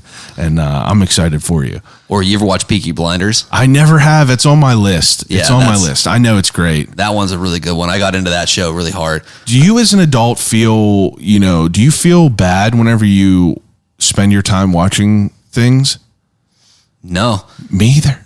Because I just want to sit down and relax. And sometimes I just want to literally just turn my brain off and let somebody else, feed me some ridiculous bullshit that who knows. Like I just want to be entertained, relax, and not have to worry about the stresses of everyday life. Now that we're adults, we have to deal with that stuff every day at work. And we have so many stimuli that are coming at us from so many different angles. Sometimes it's nice to just turn all that off. I have no problem with that. That's one of the reasons why I like adult cartoons, because you can watch a 23-minute episode. It doesn't have to really feed from one season to the next. It could just be random. Oh, yeah. And that's fine. Like it could be funny. That's why I love The Simpsons. See, I have Duff tattooed on my Achilles heel. I mean, like Boyd hates me for this, but I never could get into it. I know that it's like, I never could get into like the Futurama or Simpsons. Like, I don't know. I just always felt I just couldn't do it. I could never get into it. And it's interesting to always find people who love The Simpsons. Like Boyd is a big Simpsons fan, and my buddy Yoga Ralph, who I've had on here numerous times, like he is a huge Simpson fan. Like, talks about how it's one of the best. But it's interesting to always hear about it because that show's been around for how long? How long has it been going on? Since 1989. Are they still making new episodes? I believe so. I'm not 100% sure on that, but they are one of the longest running series ever. I know that. There's a couple of them that are older than that. But they're definitely the longest running animated series. Yeah, it's crazy. They have like over 700 episodes. If you would watch every episode back to back and like binge it, it would take you like 2 weeks or something like that straight without sleeping. Have you watched all of them? I haven't watched a lot of the newest seasons. Yeah. But I definitely have watched all the old ones. I started watching The Simpsons when I was 5. Wow. I remember we had 13 channels on our television. And it was like 6:30 on Channel 10 or something like that. The Simpsons would always be on. Mom would always let us watch it. And my mom would always be criticized by her coworkers because I was 5 or 7. And they're like, that's an adult cartoon. Aren't you afraid that he's going to get all these bad ideas from that? And I always would tell my mom, I was like, Mom, it's a cartoon. Like, I know it's not real. And now that I went back and rewatched it, I started getting a lot of adult humor that I never got whenever I was a kid. At first, I was like, I just like Bart Simpson because he skateboards. This is cool, And I go back and I watch and I'm like, wow, they nailed so many different scenarios back then. And that's why I just really appreciate it. Because now that I'm an adult, I'm finding more depth in the show than I ever saw before. Absolutely. Even in, I watched, the animated Aladdin the other day. Mm-hmm. I was a big Disney guy, and I was like, I'm putting on Aladdin. Whatever. I watched it. My wife was like, I probably haven't watched it since I was like 6, and I watch it a lot, but I was watching it, and it like finally like registered to me like how kind of ridiculous a lot of the depth is of it on there. Like at one point Princess Jasmine goes out and into like the market and hands this like little, like, I guess he was like a street kid, hands him an apple and he's like, here you go, you hungry? And this guy like grabs her hand and is like, what happens to thieves? And like is about to cut her hand off in a Disney movie. And I'm just like,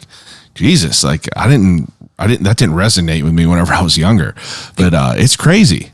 It's funny that you say that. I actually just watched Aladdin with my girlfriend about 3 weeks ago. Oh my God. Like the animated one? Yeah, the first one. Yeah. Where Robin Williams is the genie. Yeah, I yeah. mean, like- Well, he's the genie, I think, in all of them. But When's the last time you watched it before that? God, I can't even tell you when the last time I watched it was. Now, how good was it though? Oh, I thought it was better this time around because I got more of it, honestly. Dude, it is a great movie. You know, it really is a great movie. Like all them old movies, the Disney movies, like they're fucking wild. You know, I still watch the new ones that come out, like Coco. Have you ever heard of that? No, I haven't heard that one. Oh, no, I have heard of that one, but I never saw it. It's like Day of the Dead. You know, it's unreal. You know, it really is unreal. There's another one called Soul, like Soul. It's about like a jazz musician. God, it's like it'll rip you apart. It's like all these things are wild.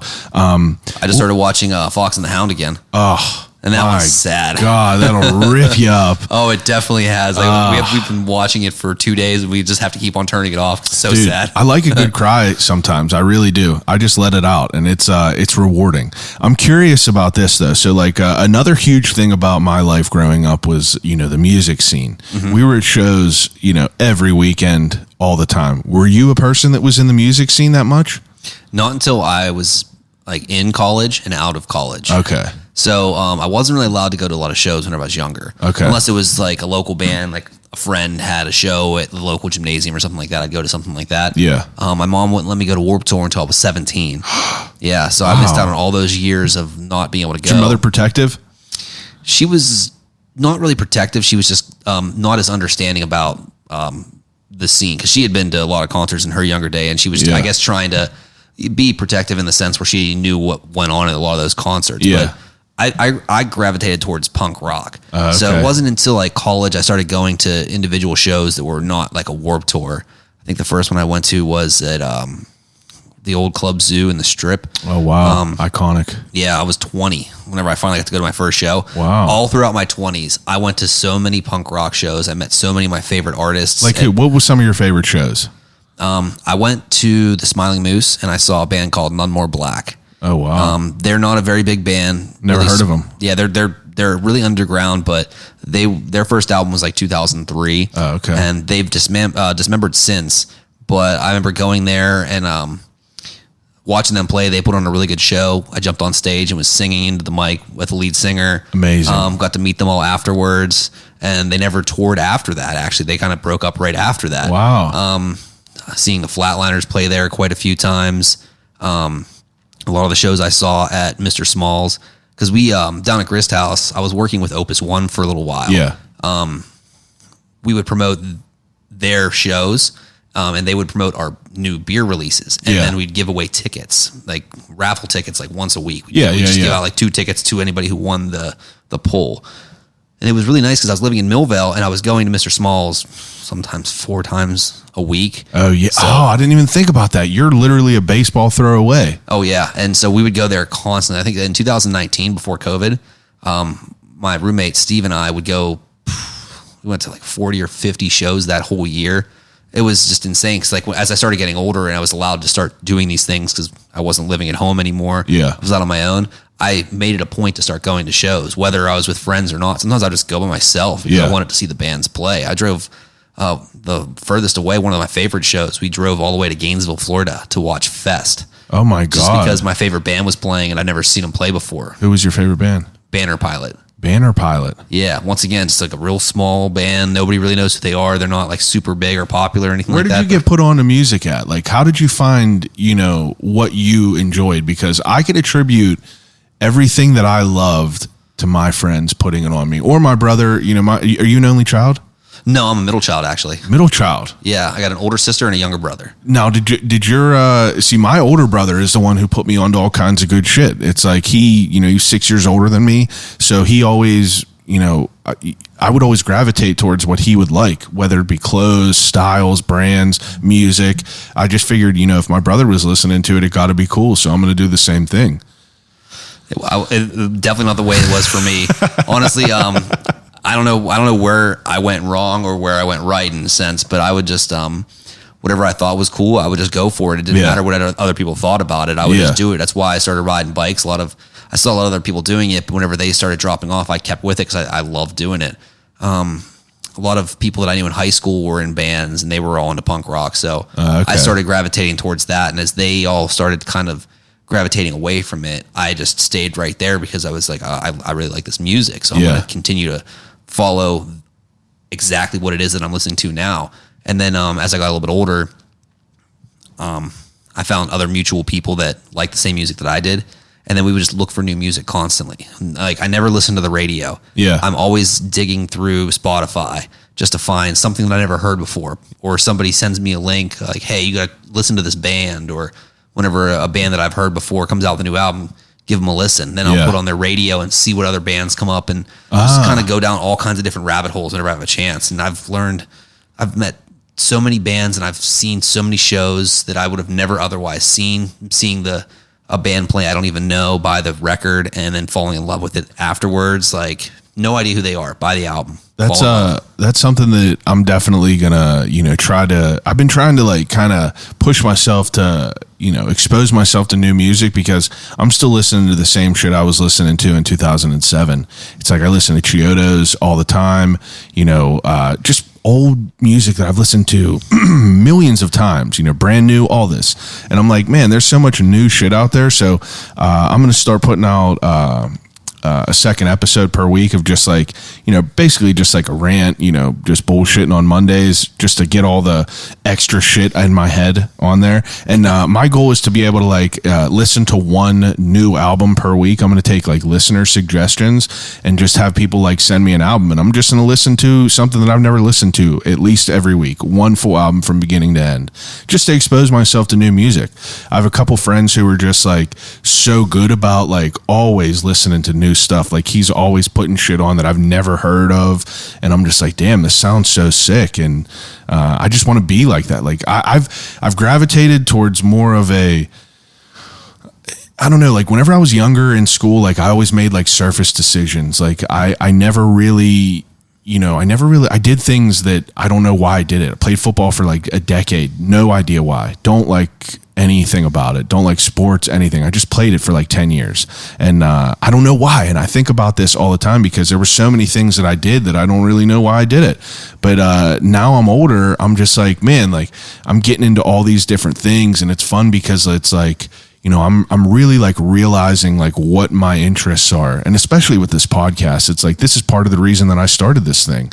It's like, my whole idea was that like, everyone's stuck in their 9 to 5. Like your life is, biking and brewing, and pretty much I would assume that, that consumes a lot of the RAM in your mind. You're either thinking about biking or brewing. I'm the same way with my podcast and with like the fucking, the regular job that I have designing pipes. But I've always been curious about like, a funeral director, a beekeeper, things like that. So this is just an excuse for me to have these people in and just kind of like, berate them with questions in a disarming manner. Because like if I met you at a bar, like let's say I ran into you at Jack's and we just figured out, it would be kind of weird if I just grilled you for 2 hours about like your life. Like, what was your bedroom like in high school? You know I'd what look I mean? at you and be like, how much have you had to drink? I know, right? I'm want a shot? actually sober, bro. And, but it's interesting because like it gives me an opportunity to kind of like hear people's stories, how people think about things, and like, I mean, I had no idea what to expect with you at all. I had no idea what your story would be, and I was just fascinated to kind of know that there was another Chad Medved that lived probably 10 minutes away from, like, where did you grow up? Like how, like, where is that at to in respect to Elizabeth Forward? Yeah. Like how far would you say it would, how long would it take you to get to Elizabeth Forward from where you were living? Not far. I'm pretty sure, if I'm not mistaken, Elizabeth isn't too far from Sutersville. Yeah. It's not too far. Okay. Sutersville is still Yawk, technically. Yeah. Madison's about 7 or 8 miles from there. Okay, yeah, so it wasn't super far. Like we definitely were not far away. Where, like, what kind of what places did you go skateboard or did you go biking in? Like, what parks did you go to? Like 885 and like places like that. 885, the one that was above the hockey ring. Yeah. Yeah. B Cubed. Oh, B Cubed. B Cubed. Wow, back I in the forgot day. about that. There was one in Perryopolis called Brick House. That was a fun skate park. There was Butterbeans. It was in Latrobe. Yeah. A long time ago. That was a really fun one. There was a few outdoor skate parks. There's a couple of them that are still there. One of them's down in Monroeville by roller hockey ring or a swimming pool. I forget what it's called, but it's like just a little tiny municipal park. Yeah. And besides that, I would build my own ramps. Yeah. I actually helped build and design a skate park in Greensburg. It was called B&B. Really? Yeah. And then whenever we actually had to move the entire park to West Newton, and the park was in West Newton for a few years down there before they eventually weren't able to afford the rent anymore, and that closed. Wow. But so whenever push came to shove, I just started learning how to build my own ramps. So I learned a little bit of carpentry in that regard, and exactly what it took because building a ramp is not as easy as it looks. It goes together really fast, but it's really easy to fuck it up. Yeah, to build it too steep or. Oh yeah, that's what we did. My buddy, we built 2 mini ramps in his backyards.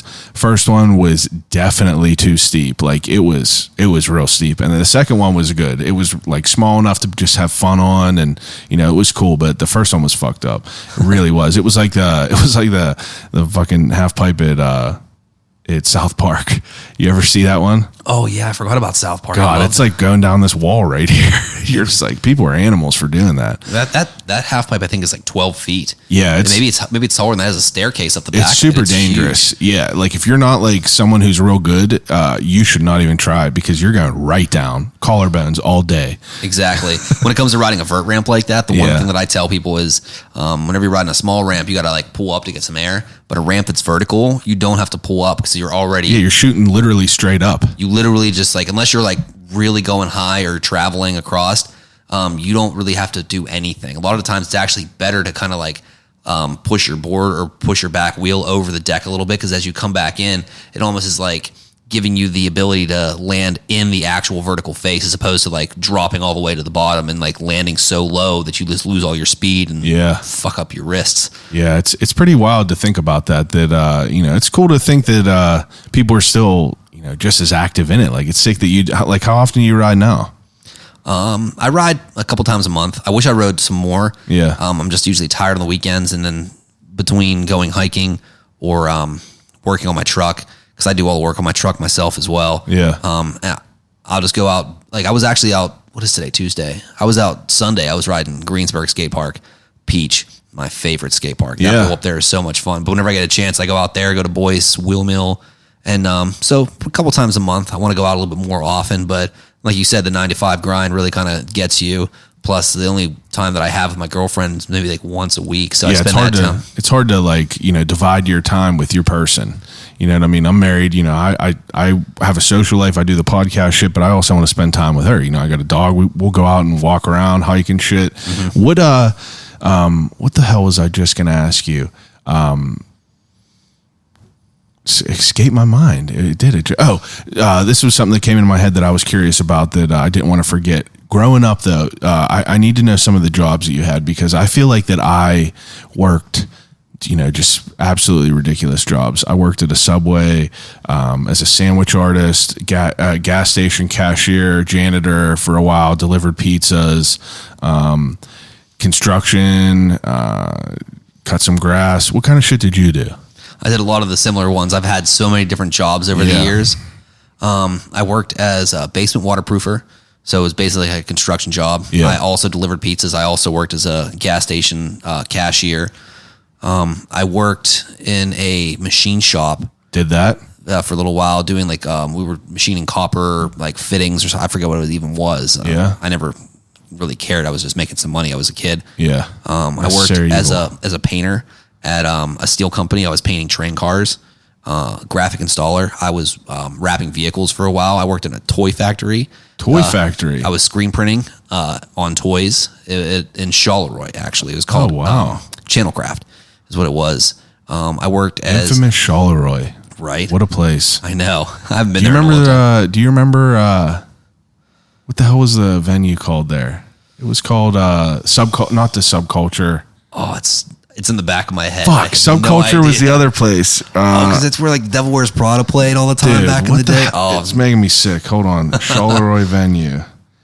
Charleroi venue. Gotta love having Google at your fingertips. Octane. Octane. Okay, that sounds right. Because I never went to Octane. I've never been there myself. Club Octane. What a fucking funny. It was just this room right here. And you had people like Life Ruiner in there. And people were getting their fucking brains bashed off a wall by other kids kicking them. And it was, it was a Wild West. You know what I mean? It was the Wild West in there for sure. So what's your middle name? My middle name? Yeah. Frank. Okay, mine's Michael. If your name would have been Michael or mine would have been Frank, it would have been crazy. That would have just been kind of way too bizarre. I'd have been like, all right, this interview's over. Yeah, I know. Hang the headphones up. But I feel like that, we have a lot of similarities. We're definitely different, but I feel like we have a lot of similarities for sure. 100%. I agree. I mean, you're easy to talk to. Oh yeah, you're easy to talk to. And that's like, honestly, I wasn't sure what to expect. And I'm sure that whenever you were like, is this guy going to be some kind of a weirdo? Like you come in and he's like all gothed out or something like that. It was just like, out. not trying to knock on that or anything like that. No, but I'm glad I just that think you of the said South that. Park kids just like, life is pain. Yeah, or the goth people from Letterkenny. Yes. Yeah. Oh my God. All them goths from Letterkenny. I fucking love that show. I only watched like a few episodes of it all, but I definitely seen Skids. that. Yeah. All the skids. Yeah. Start. So funny. So as a 33-year-old like human being, like what are your goals in life? Like do you just want to keep getting better at what you're doing at Grist House? Like I'm curious, like what are your hopes and dreams as another Chad Medved in the world? Honestly, I take it one day at a time because I just want to be happy, really. So if I ever come across something that I find that it's not making me happy anymore, then it's time to move on. So if I ever find myself in the brewing industry and I don't like it anymore, then it's time for something new. But to this point, a lot of the things that I've done, or at least tried, if it didn't make me happy, that's what I've moved on from. But the things that are still persistent in my life are kind of what makes me who I am. So I don't want to rush it, like if it comes easy to me, if it makes me happy, that's all that really matters. So as long as I'm happy, like, hey, everything else, will come to me. I just want to make my girlfriend happy, live a happy life, enjoy the nature, ride my bicycle, draw. Because I love drawing. You still draw? Mm-hmm. Oh, wow. I don't draw as much as I used to, but I still draw.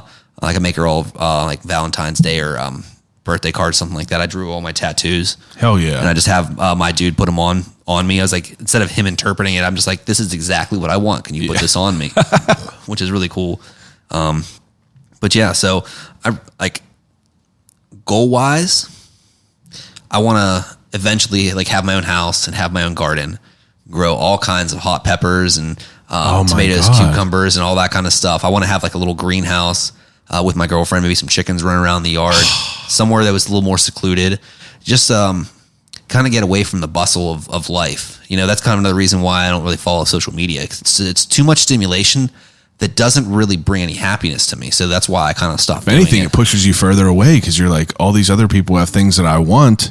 Or they're telling me what I should want. Yeah. Yeah, and absolutely. That's kind of why I have gotten away from that as well, and forming my own opinions based on what I am interpreting and what I like now and what I want to know. So that's why like gardening is fascinating to me. I've been gardening with my parents since I was like 8 years old. I never gave a shit about it before. I really never cared about it, and it's so weird that you mentioned chickens and stuff because it's like I grew up in kind of like the same type of like area. Like it wasn't like I wasn't in the city. Elizabeth Forward is not the city. We had a nice little plot of land and everything like that. But, I never cared about a garden. I never cared about shit like that. I never took pride in like things that I did, like cutting my grass or anything like that. But, me and my wife we've been looking for a house for a long time and we worked hard to get it. And it took us like 2 years to find this place. I have that garden now. It's like everything I ever wanted. I got chickens in my mind for, I'm trying to figure out where I want to like have everything for next year. I want to just have it ready for next year and kind of like take the rest of the year to clear out the rest of my, where I need to clear out. But it's like, it's so interesting because the way that you describe yourself is very similar to how I feel as far as like, taking in my own experiences, my own situations of what I'm in and just forming my own opinion and really who I am and like not letting people have any sort of like influence on me, but just really being proud of who I am today. It's like, because before I was proud of who I was. I did what I wanted to do, and I didn't really care what people thought about me ever. But it's like now I'm proud of who I am as like a man, where I am, and like what I'm doing with my life, and I didn't really like that never even crossed my path whenever I was younger, and I feel like it doesn't with a lot of people, but now it definitely is. You start to kind of think of things in a much different perspective, and it's not that you want to be successful.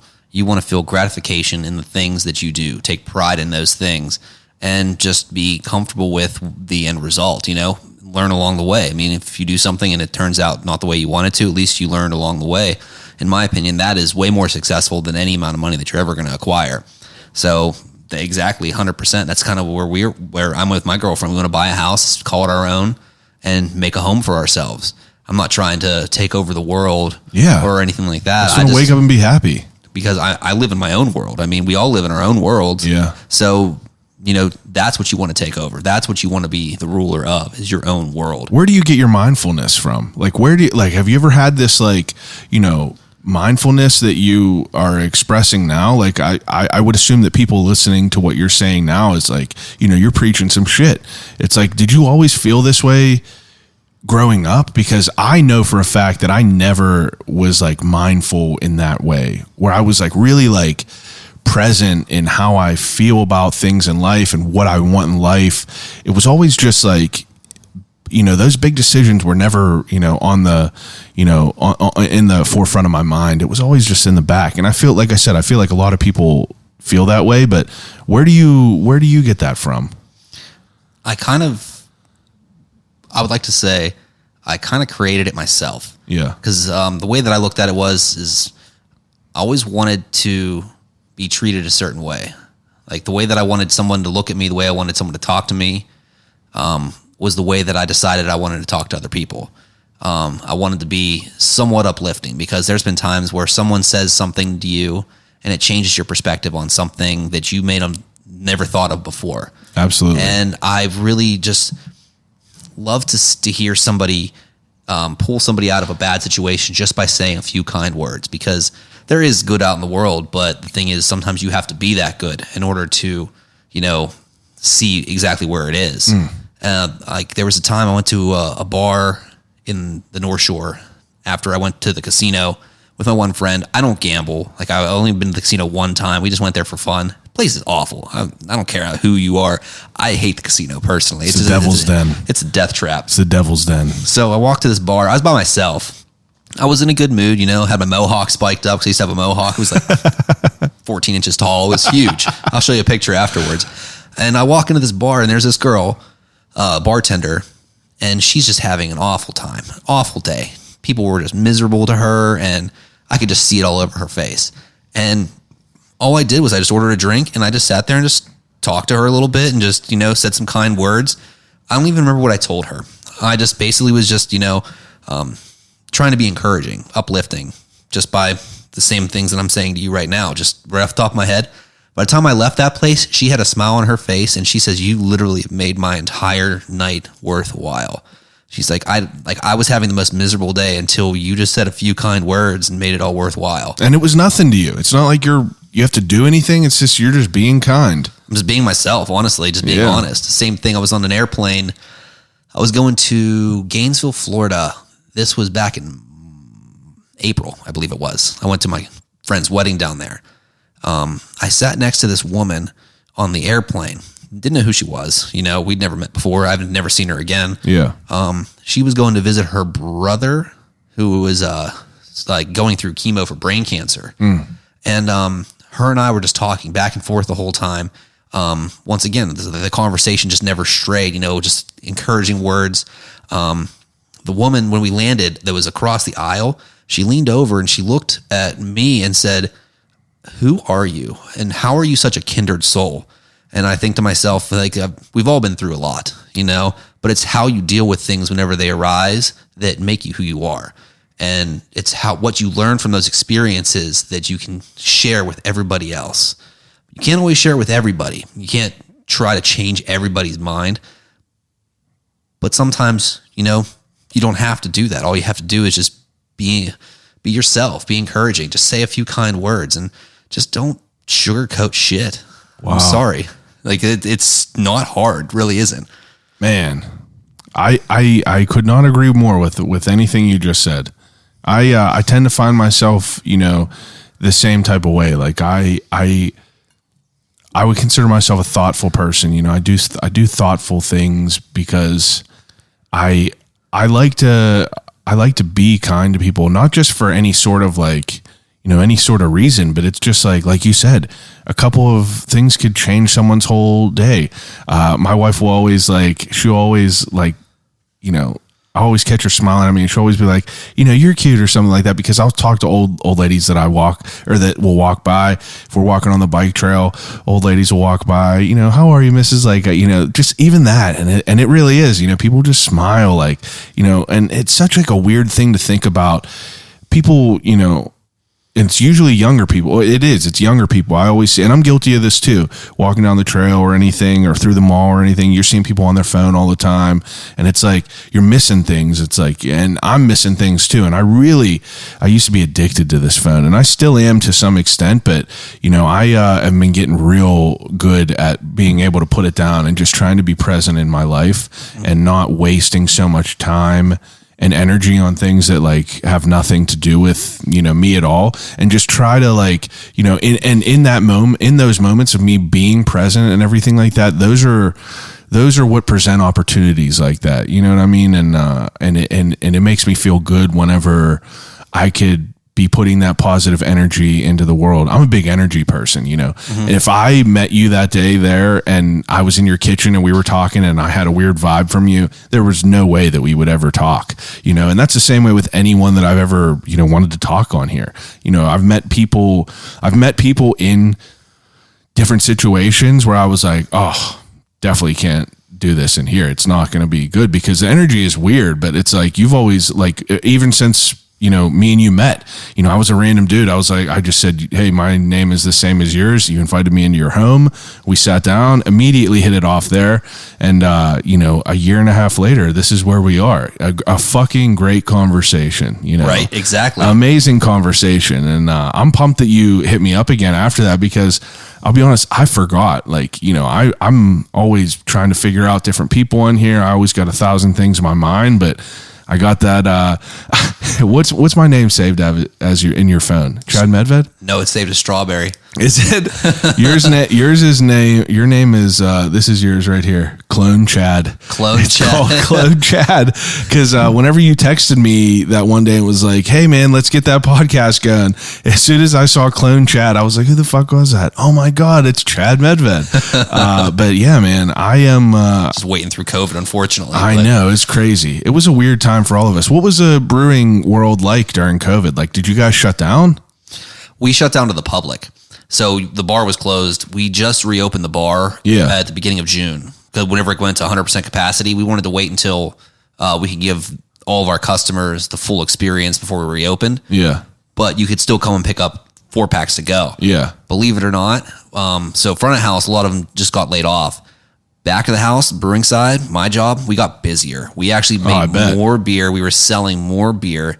So a lot of people went on unemployment or, got stimulus checks and whatnot. I was working way more hours. So it was actually more stressful because I couldn't quarantine. I didn't have the time to even quarantine if I was sick or if I had flown out of state or something like that, even though I was supposed to. Yeah. There was just too much work to be done. So I never got sick or anything like that, fortunately. Yeah. There was a few of us around that tested positive maybe, and they quarantined for a few weeks, which just put even more stress on everybody that was still there. Yeah. How many people were working there?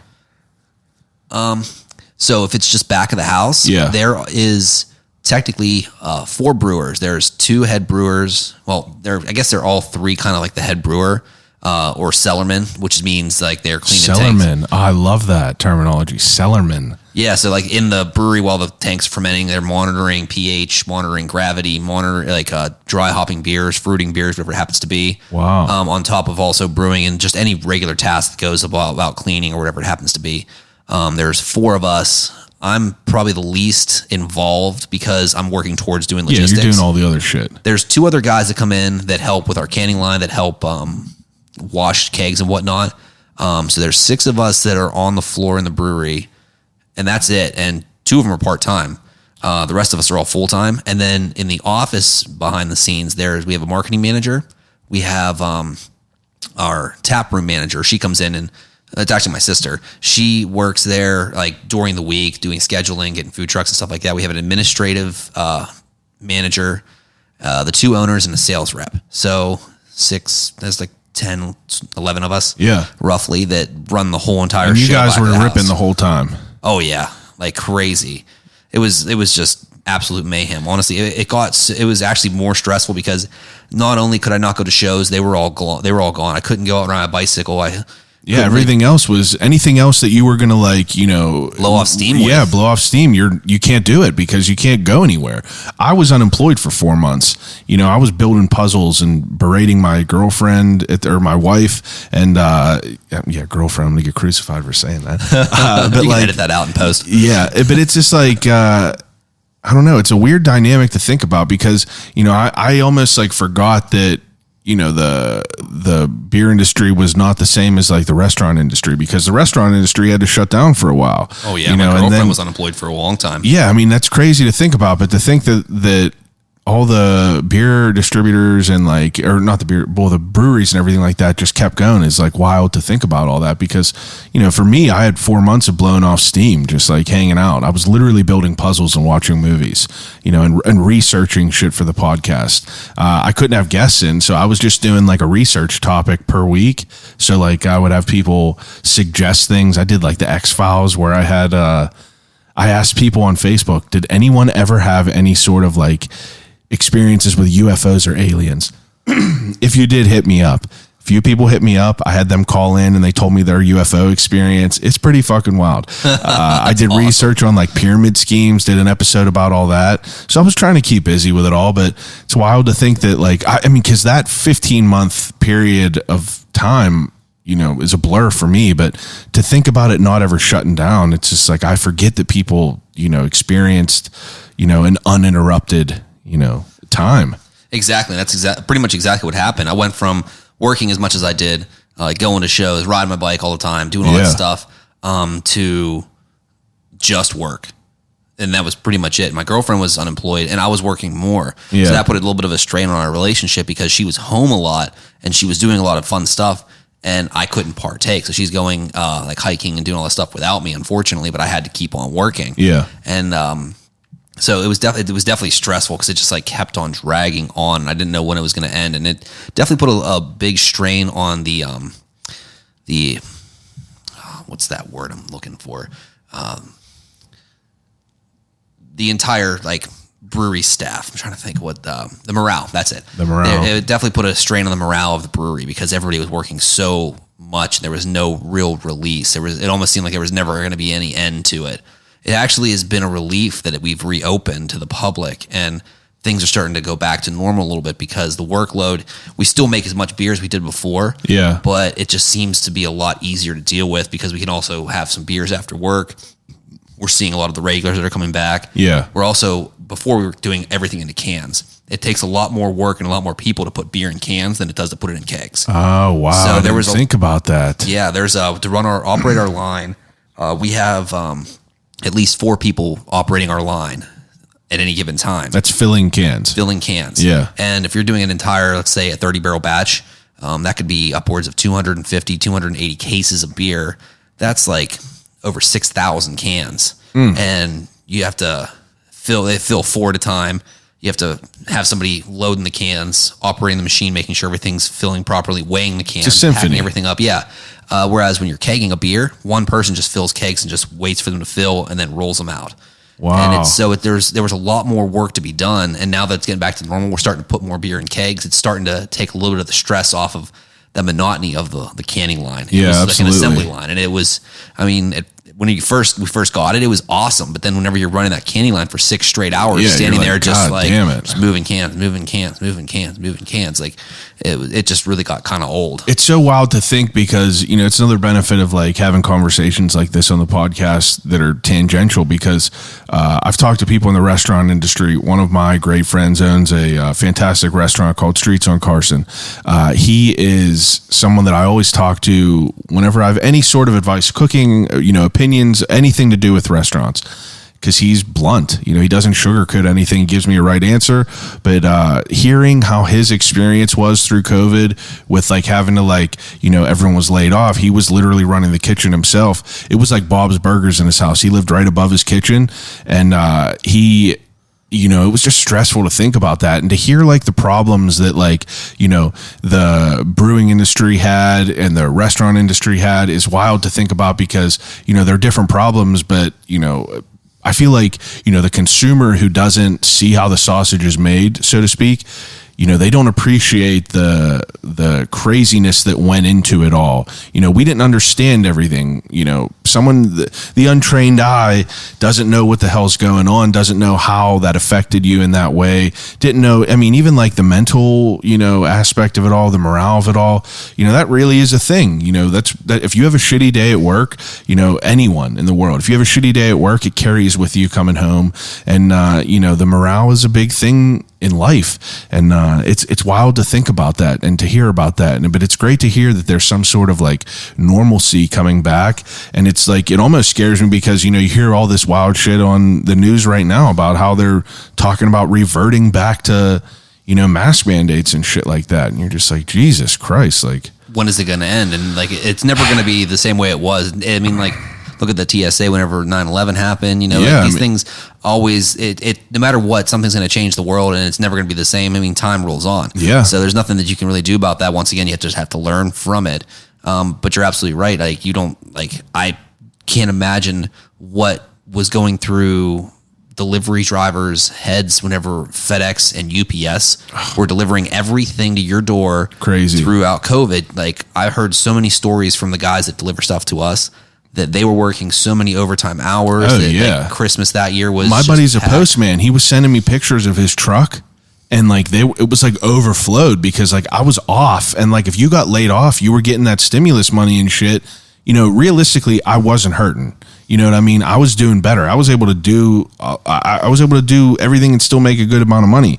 And there's something fucked up with that. I know that there is, but I was on the receiving end of it all, but, you know what I mean? But it was wild to see that because he knew I was home and I would feel bad.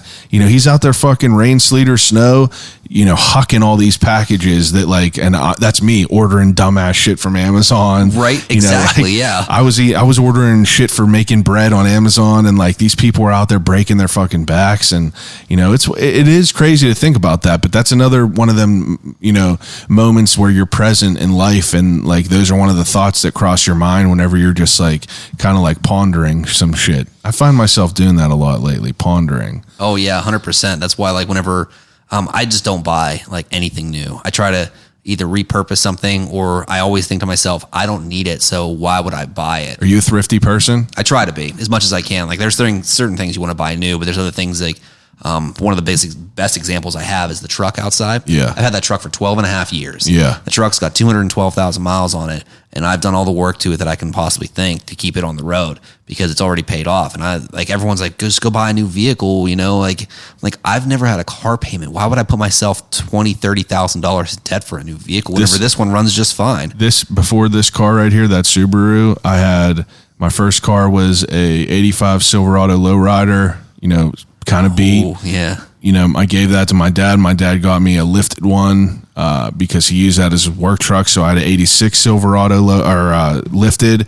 Then after that, I got rid of that and had a Tiburon, which was a beat piece of shit. We bought it wrecked for $1,500 and it had an R title and we just had to put a new door on it. But it was I looked like a bear in a clown car. I could see that, yeah. Because it was small, but full circle. After that, I had I had a Grand Am, and then, before this thing, I had a 92 Buick LeSabre. It was like something Joe Pesci would have had in 92. All the bells and whistles, climate control, leather seats. And it was a gangster ass ride, but the heat didn't work. I had to get rid of it. So this is the first car payment I had. Still not bad. That thing was like $9,000. So car payment's real cheap. Yeah, the car payment's cheap, but it is night and day with, there was times where I was driving, I would commute from McKeesport to PTI, which is an hour, pouring snow, didn't have a defroster. I was literally like, I would have gallon jugs of water in my car that I would like pour on the windshield. Oh yeah, because the salt would go on there, and I didn't have a windshield wiper that would spray on there. It was just, I've been through the trenches for sure. Some things I'm thrifty about, but some things I'm terrible with. I'll just, we all have those exact same things. All of our vices. Yeah, I try to, like, with all my my tour posters and a lot of my artwork, I thrift all the frames, and then I just like either draw it myself, or I build the frames myself, paint them, whatever it happens to be. I've even built my own picture frames out of like reclaimed lumber. I still have t-shirts that I've had for like 10 years. I don't wear a whole lot of them. Like, I don't want to buy new t-shirts. The only time I buy new pants is whenever I blow the crotch out of this one, or like they're so ripped that I have to get new pants. That's like, where I am. Or same thing with shoes. Like, I have like 2 or 3 pairs of shoes. I don't need 20 pairs of shoes, I'm a little bit guilty with that. I just bought my first pair of expensive shoes that I've ever bought. Really, they're the most expensive shoes I ever bought. But besides for the D3s, I bought Osiris D3s whenever I got a real job, and they reissued them because I couldn't have them whenever I was younger because they were too expensive. My mom wouldn't fork it out. But you know what the D3s are? I don't, but I used to wear Osiris's a lot. Oh, you know what they are. I guarantee if I show you them. I've probably worn them before. I'm talking about the huge ones with the big reflecting pieces on the side. You definitely know what they are. Yes, I've seen those before, 100%. But I just went and I spent a little bit on a pair of Jordans that I wanted. Never really had a pair in my entire life. But I said, fuck it, and I did it. But sometimes you got to do it. Exactly. Like the equipment you have right here, it makes a lot more sense to buy something that's going to work with what you need. Like, my BMX bicycle. I paid more for my BMX bicycle than I paid for my other Ford Ranger. Oh, I bet. Yeah, and I mean, I use it more than the other Ford Ranger, but I mean, they both still work just fine. But for what I was doing before, I don't want to like skimp on something that I could really hurt myself. Yeah, with, for sure. So I'm gonna go with. You got to put the money into the things that you want to that you need to put the money into, and not other things. Like, we don't have air conditioning at home. I don't have air conditioning in my truck. And so I'm just used to it. I just have a fan that I blow on me sometimes, it doesn't bother me. And I'd rather just not waste the money on the electricity. It sucks. Or, it's not exactly very comfortable, but I'm not home like all the time. There's no reason to air condition a house that I'm never in. That makes sense. So that's kind of where my head was always at with that. And I mean, I get home at night, I put the fan in the window, but I point it out. Yeah. And I put it in the other room. So I open my bedroom window so it's not loud. Got all of it going. Pulls it in very slowly. But it's like the cool air from the night. And honestly, by the morning, I'm cold. Yeah. So it's like, well, then why would I pay for air conditioning whenever this works just fine? Amen. Yeah. Amen. Just trying to be a little bit like thrifty, MacGyvery, whatever it happens to be. I like that. I'm a simple guy. I don't care about the bells and whistles. My girlfriend and I, we sit out on the patio and play cards. There you go. Or we'll play dice. What kind of cards do you play? We play Rummy. Oh, I love Rummy. I love it. Play a game called Kings in the Corner. Never heard of that. It's a multiplayer solitaire game. Oh, wow. It's pretty fun, but it's really easy. You play board games and shit? I haven't played board games in a while. I love board games, but I just don't have any. Yeah. Like, I used to play chess when I was a kid. I haven't played chess in a while. I can't even think the last time I played a board game. Did you watch Queen's Gambit on Netflix? I did watch that, yes. Amazing. It was really good, yeah. Amazing. I was super impressed with that. We're spoiled by TV. Yes, we are. Fucking TV show about chess. Come on now. It was addicting. Yeah, it was, too. God, I need to watch it. You can make anything addicting, Anything really. at all. Anything at all. I started watching it. Me and my wife just binged this show. It's called Sexy Beasts. It's on Netflix. It's a dating show, but these people have like professional like prosthetics on, like look like an alien. The one guy had a bull, like they put latex, put horns on, and they look completely different, but they go on these blind dates wearing like these fucking crazy masks, like zombie makeup. And then at the end, they reveal these people. And obviously they cast like these smoking hot fucking people. Dudes look like Ken dolls. Like the girls are fucking, dimes. And like they're all coming out and they're just like, it was a good show, but it's trash TV. It's trash. Okay. Speaking of trash TV, I mean, I could sit here and talk to you forever. We're going to have to come out. You're going to have to come back on at some point in life. And we can take a break right now if you want to for a minute. I mean, go ahead. Do you need a break? Yeah, what time is it? Go ahead. I mean, I have a... it's already 7. Wow. Time flies when you're having a good time. I know, it's 7. So let me get into the ending segment and I'll get you out of here because I know you got a long ride home. Yeah. Are you pressed? You pressed for time right now? No, not really. I mean, it's an hour ride, but I do want to get out of here soon just because I have the long ride. Plus, I got to be at work at 5 a.m. tomorrow. I'll get you out of here in 10 minutes if that works. Sounds good to me. Okay. Ending segment that I do with all my guests is an ending segment called Desert Island Questions. But if you don't mind, I'm going to grab one of these beers. Oh, yeah. You want one? Yeah, let me get one of them beers too. All right, hold on 1 second. Because I forgot in the beginning, I usually do an opening segment with everyone. It's called What's in the Cup. We literally just went right into it. Yeah, we did. I couldn't believe how easy it was to just jump right in. How good was that, right? I know. Okay, so what is in your cup? Right here, this is the Hazadelic Juice Grenade. It is a New England style IPA with Citra, Mosaic, Simcoe, and Mandarin Bavaria hops. This was the first... Oh, actually, technically, it was the second New England IPA that Grist House ever put out. It is also our most popular one. Anybody who's ever been to Grist House or has ever had our beer anywhere, they would probably attest to that. This is a lot of people say this is one of their favorite beers, and I think it's honestly one of the best in Pittsburgh that you're going to find anywhere. Cheers. Cheers to that. All right. Now, for me to be not someone who drinks a lot, I've never had this before. I'm going to give you a nice review of this right now, a brutally honest review. I'm okay with that. I love it because it's citrusy. It tastes like. I love a citrusy beer. It kind of tastes like maybe like some pineapple-y almost in there. Mm-hmm. Maybe some orange. I don't know. I don't know what's in there, but hold on. Let me get another one. And that all just comes from the hops.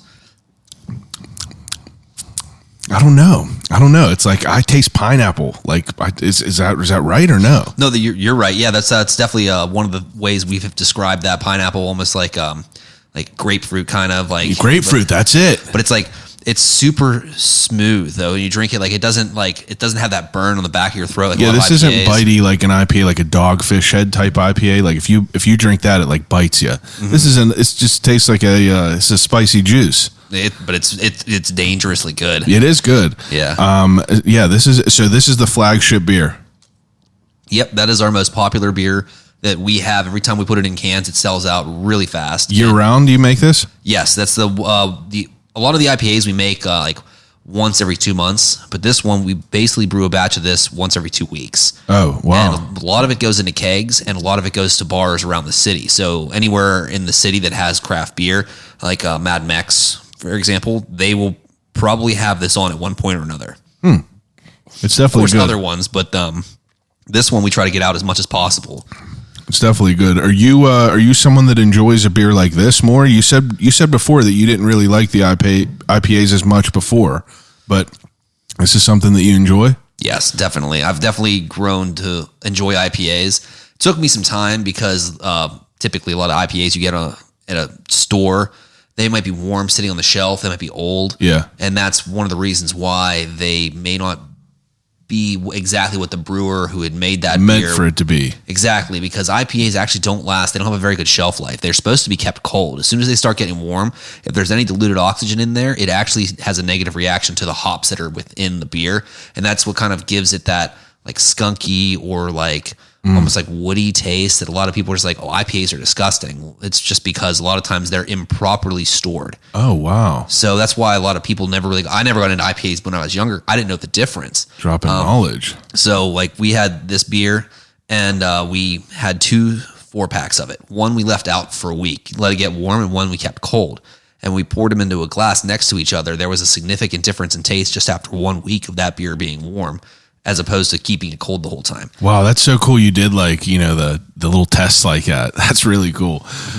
Okay, so let me get you out of here. And then we're going to have you come back in for an episode 2 down the road. So the first thing on the Desert Island questions is, so let me just break it down. Desert Island questions is whenever I get each of my guests 3 categories to take with them on a desert island and use until they starve to death and die. Okay. First category, 3 things to take to watch. You get a DVD player, a little TV, 3 DVDs. What would they be? 3 DVDs. Yes. I'll give you a whole series if you want those too. So Okay. I would definitely take my favorite movie. It is Defendor. Defendor. With Woody Harrelson. It wasn't a very popular movie. It was one of his more underground movies. I believe it came out in 2005. He plays a mentally challenged man who his alter ego is a superhero, and he wants to fight crime to escape the reality of his normal life because Never heard of it.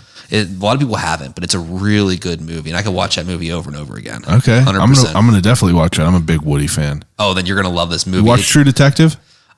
First season? I don't think so. I've seen that one. Maybe I'll have to watch that then. God, it put Matthew McConaughey back on the map. He went from Ed TV to True Detective, and now he's killing it. It's the It greatest. sounds familiar, but I just don't think I've ever watched it. It's the greatest. It's a mini series. There's only 8 episodes of it, I believe. It's the greatest series of TV created in the past 10 years, I would say. Okay. That's a lot. There's a lot of good shit. This is the best. It's very dark. It's very dark. It's about him. I can't even tell you what it is, but it's very dark. But it's him and Matthew McConaughey, 2 cops that are working on some fucked up shit. But it is absolutely amazing. Okay. I'll watch that sometime. Yeah. I'd say the second one I'd pick would be, out of all the cartoons that I've watched and I love. I mean, I love The Simpsons. I love South Park and whatnot. I would probably pick Futurama just because from beginning to end, the way that the series ends and then basically loops around to start again, I just thought it was really genius the way that they had. Is it over? Yeah, Futurama's been over for some time now. Oh. They were also the only show to ever be canceled twice and brought back twice on 3 different networks. Oh, wow. They also made like 4 movies. I had no idea about that. Yeah, I'm a huge Futurama fan. Well, it's Matt Groening that created Futurama. He also created The Simpsons. So he also has another show on, I want to say it's a Netflix show. It's called Disenchantment. And that's a really good series. I like that one a lot too. Huh. But I would definitely pick Futurama as the second one. And if I had to pick a third one, I would probably pick... It would probably have to be one of my favorite BMX videos of all times was called Little Devil Criminal Mischief.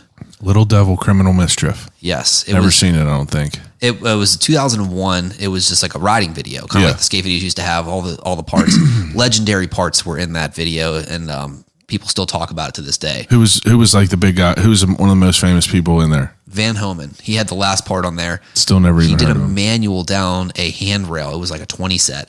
Was it a flat rail? It was a flat rail, I believe, in Philadelphia. And he just he comes up, pops up in manuals down this rail. This is 2001, so like people weren't doing these things yet. I know. Now you see them people. The dude who's on Red Bull who's like riding over like chains. I can't remember his name, but he's a fucking animal. Yep. But okay, that's a good. People have picked skate videos on here and bike videos. That's a good pick. Yeah, so I would definitely do my favorite movie, my favorite series, and my favorite. I like that. Video. That's a good diverse pick. Are you friends with Caudle? Do you know him? I know Caudle. You know him? Yeah, I mean I don't know him well. I didn't mean to like stereotype like brewers and bike people, together. I know that he was into biking for a while. I just didn't know if those paths crossed. Okay, second category. This is going to be a hard one for you. All right. If you have to pick 3 beers that you're not affiliated with, so nothing from Grist House. Okay. And they have to be in the city. It has to be from the city of Pittsburgh. Is that hard? No. Yeah. I don't think that's hard. Okay. I like Dancing Gnomes Blue Magic. Blue Magic. I don't know if I've had that. It's a double New England IPA. That one, I really like that one a lot. Helltown technically is in Westmoreland County. That's fine. I'll allow it. Okay. I'd have to go with the Wretched. It's a Belgian strong ale. I feel like I've actually had that. I saw they just did a collab with the race that just happened, the Vintage Grand Prix, I believe. Yeah, they were out there pouring for that. They told me they kicked like over 20 or 30 kegs out there in the 2 days they were there. Jesus. They had to keep on running back and getting more because I was talking to the sales rep when I was down there. I was down there 2 days ago. That's sick. Yeah, they told me People were ready to come out. it. People were ready to come out and get crazy doing events. Oh, 100%. I yeah. know. And if, the third one, I wish that I could, like, my favorite beer is from Cleveland. Go ahead. I'll give you it. What is it? Blackout Stout. Great Lakes Blackout Stout. Blackout Stout. Yes. Huh. It's just their Russian Imperial. I have like 7 Great Lakes magnets upstairs. What's the picture on it? It's a moon with, well, there was 2 of them, like, but the newest one, it was like a starry sky with a moon, and there was like a blue house, basically like a skyline. Maybe I have had that. It was around for a while. I don't think they make it anymore because I haven't been able to find it myself. Oh, I had the Christmas one. There's like a cabin on the Christmas thing. Yes. That's what I was thinking of, I think. Oh yeah, It's a similar logo. I remember that one too. Even if it wasn't from Pittsburgh, I'd pick that one. If I had to pick a third one from Pittsburgh, that's the third one from Pittsburgh is tough. I'll let you pick a grist house if you want it. If I had to pick a grist house beer to take with me on the desert island, I would probably go with the triple grist. Triple grist. It's also a triple Belgian, grist. but I like Belgians more than I like IPAs personally. Okay. And we haven't made this beer for probably 3 or 4 years. I don't think we're gonna make it ever again. But whenever it was on, it was always one of my favorites. I love our Imperial Stout, but personally, I think the triple grist was better. It was easier drinking and just as much alcohol. So I would pick that one from them. Let's get it going again. Okay, so the third category, you get to pick 3 CDs. 3 CDs. Yes. That is a really hard one, actually. Okay. But What if I let you pick? If you pick 3 CDs, what about greatest hits from bands? Is that easier? No, definitely full albums. Okay. Definitely full albums. First, definitely pick Banner Pilots, Heartbeat Specific. Okay. That one is definite to go in. Second, I would pick the Flatliners, The Great Awake. Okay. I got the tattoo in the back of my leg. This is my first tattoo. I'm going to have to listen to these for that second episode I'm going to start dropping during the week. I'm going to listen to new albums each week. I'm going to have to take these into consideration. I'll send you the names in text so you have Please. them. And the third one, if I really have to think about it, something that I always, that I keep going back to, I would have to pick the Menzingers on the Impossible Past. It's not my favorite album by them, but I would probably pick that one To listen to over and over again. Yeah, with the other 2. All right. I like their Chamberlain Waits better personally, but it's such a hard choice between the 2. All right, that's fair. Yeah. I love your contemplation on it all. So the third to last question is something called the death row meal. That's when that is really supposed to come in. Okay. The death row meal is whenever I let each guest, like, you ever read them articles before people get put to death? They're allowed to pick their last meal, whatever they want. Like Gacy picked like Kentucky Fried Chicken and like bottles of like Dr. Pepper or some shit like that. What would your meal be? I need an appetizer, a main course, and a dessert. Whatever you want to eat from wherever you want. It could be multiple things. Okay. So we'll start with the appetizer. Could wingdings be considered an appetizer? Yeah. Because if I could get it as an appetizer, I probably wouldn't have it for the main course. Yeah, absolutely. I'll allow it. I'd probably do hot wings. Okay. Just like 6 for the appetizer. Anywhere from around here, where's your favorite place to get wings? Sidelines. Oh, In Sidelines. Millville. I used to frequent there every Sunday. Sidelines. I've heard of it. Never been there. Really good wings. I mean, I've been to a lot of places that have a lot of good wings, but that was right down the street from me. They had wing nights on Sundays. I used to go there every Sunday and get wings from them. So I would definitely say Sidelines hot wings. I always just go in and get the hot wings. They have like 50 flavors, and I always just get the straight hot. I like a hot wing. They're so good. Little blue cheese. Damn straight. Yeah. So let me think. The main course is probably the hardest one. There's so many good foods that are out there. Yeah. But if it's my last meal, I would want pizza with hot banana pepper rings and hot sausage on it. Oh, wow. What a choice. Anywhere in the city that you enjoy?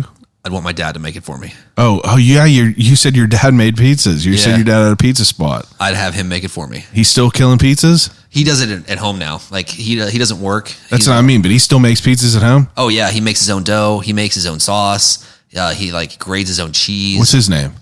His name's Frank. Okay, so that's where my middle name came if from. his name would have been Rick, I'd have been like, that's weird. That's my dad's name. Yeah, well, everybody calls him Fred, but his actual name is Frank, and that's where my middle name came from. So I would definitely have him make a pizza like that. I like that. So that would be my main course. And for dessert, Yeah.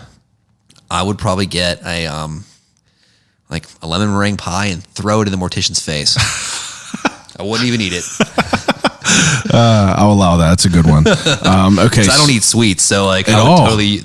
I mean, I do occasionally, but really, like I just don't eat sweets. I have ice cream I bought like 3 months ago that's in the freezer. It's probably wow. a freezer burn. Like people give me a cake for my birthday. I don't eat it. Like I don't eat cookies. I go to so many weddings and I don't eat any of the sweets. I don't eat the cake. I don't know why. Goodness. I used to. You're an animal. Lately, I just have had no desire to. So That's good because whenever it's around me, I'm all over it. You know what I mean? I get enough sugar from this beer. So That's fair. That's what I mean. I don't drink any of it, so I got to get it somewhere else. Okay, so the second to last question: if you were getting ready to go on a road trip, going down to Gainesville to see your favorite band, and you were going to a gas station, you get to pick a snack. One snack. What would it be? one snack. Now that one's hard just because I go back and forth between the snacks. But You got two regulars? no, not really. I kind of just like wander in and whatever looks good. Yeah. But I have two that I typically go to. What are they? Andy Cap's hot fries, Oh man, it's been a long time since I had a hot fry. right? Or the Chester ones. Like the Chester hot fries are like comparable. Because I love the Flamin' Hot Cheetos, but I don't think I would I always eat those as well. But Yeah. I think the second one, well, actually, the one I would probably go with over everything else is probably the pretzel pizza combos. Oh, it's so weird because people always pick combos on here. And it's like, I used to get them all the time, but it's been like I probably got pizza combos the last time I got hot fries, probably 15 years ago. I'm going to have to get both of them and try them again because it's been quite a while. All right. And the last question that I ask everyone on here is if you could have a conversation with anyone alive or dead, who would it be and why? With anyone alive or dead, and why? Can't be a loved one. Okay. That's assumed, I feel. Obviously, like it won't be my girlfriend or anything like that. Yeah. Yeah, if you pick your girlfriend on here, I know you love her. I know I love my wife. I mean, but I'm going to talk to Robin Williams, bro. That's it. Or Richard Pryor. just so you know, baby, I would definitely pick you. But second choice. This is an interesting question. I like this though. Like it's something that I've never thought of before. Who would I talk to Yeah. and why? Living or dead? Could be real or fake. I've had people say Randy Marsh on here. Oh my God, that would be awesome. Wow, that just opens up a whole other can of worms right there. Bender. Bender. Oh, I don't want to talk to him. He'd be an asshole and I wouldn't be able to talk to him. Yeah. To be honest, I don't want to pick him. It's a sad topic. But to be honest, I'd probably pick my friend Josh Herman. Who's Josh Herman? He's a friend of mine who passed away. Oh, So I would probably pick him. that's fair. He was one of my best friends and he was gone too soon. That's fair. I miss him a lot. And that's probably why I would pick him. All right. That's fair. That's fair. Hey, I appreciate you coming on here, man. We're very, very similar people, I feel. We have a lot of paths that cross. It's interesting because, could have been very, very, we could be two completely different people, but we're not completely different. I like the way that you think about things. I like the way that you speak. I like the way that you form your thoughts and convey them. And I'm appreciative of you coming over and taking your time out of your day to talk to me and kind of let me know how another Chad Medved lived in life. I appreciate that. But you know what? It's you that I appreciate, because I looked so forward to this for so long, and I feel like I put it off for way too long.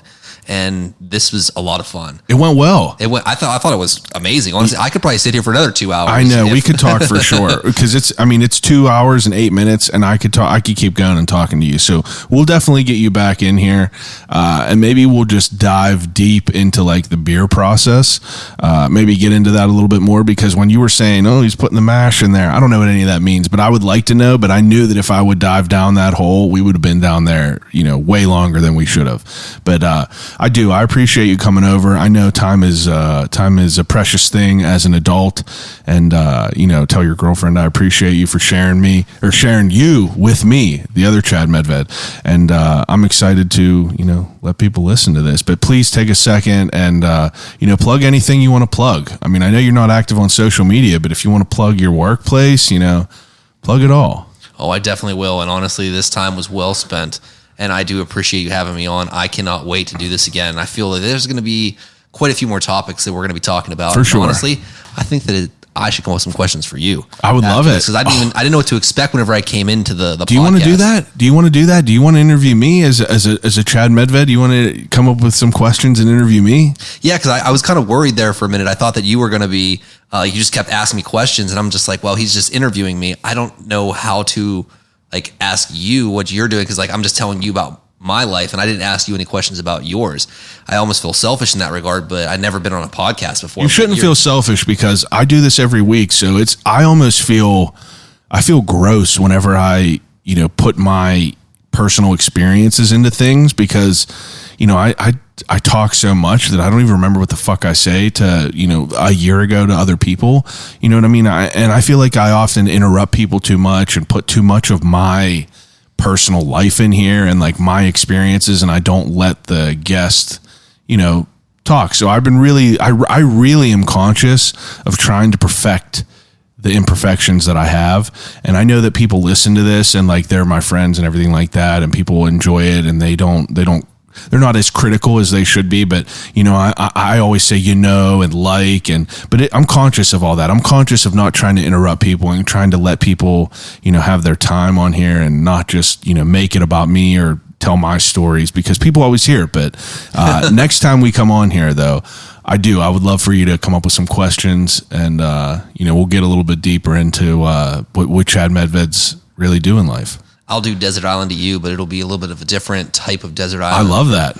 Maybe it'll be who knows? I hadn't thought about it, so let's keep everybody in suspense. Yeah, keep everyone in suspense. All right, plug it.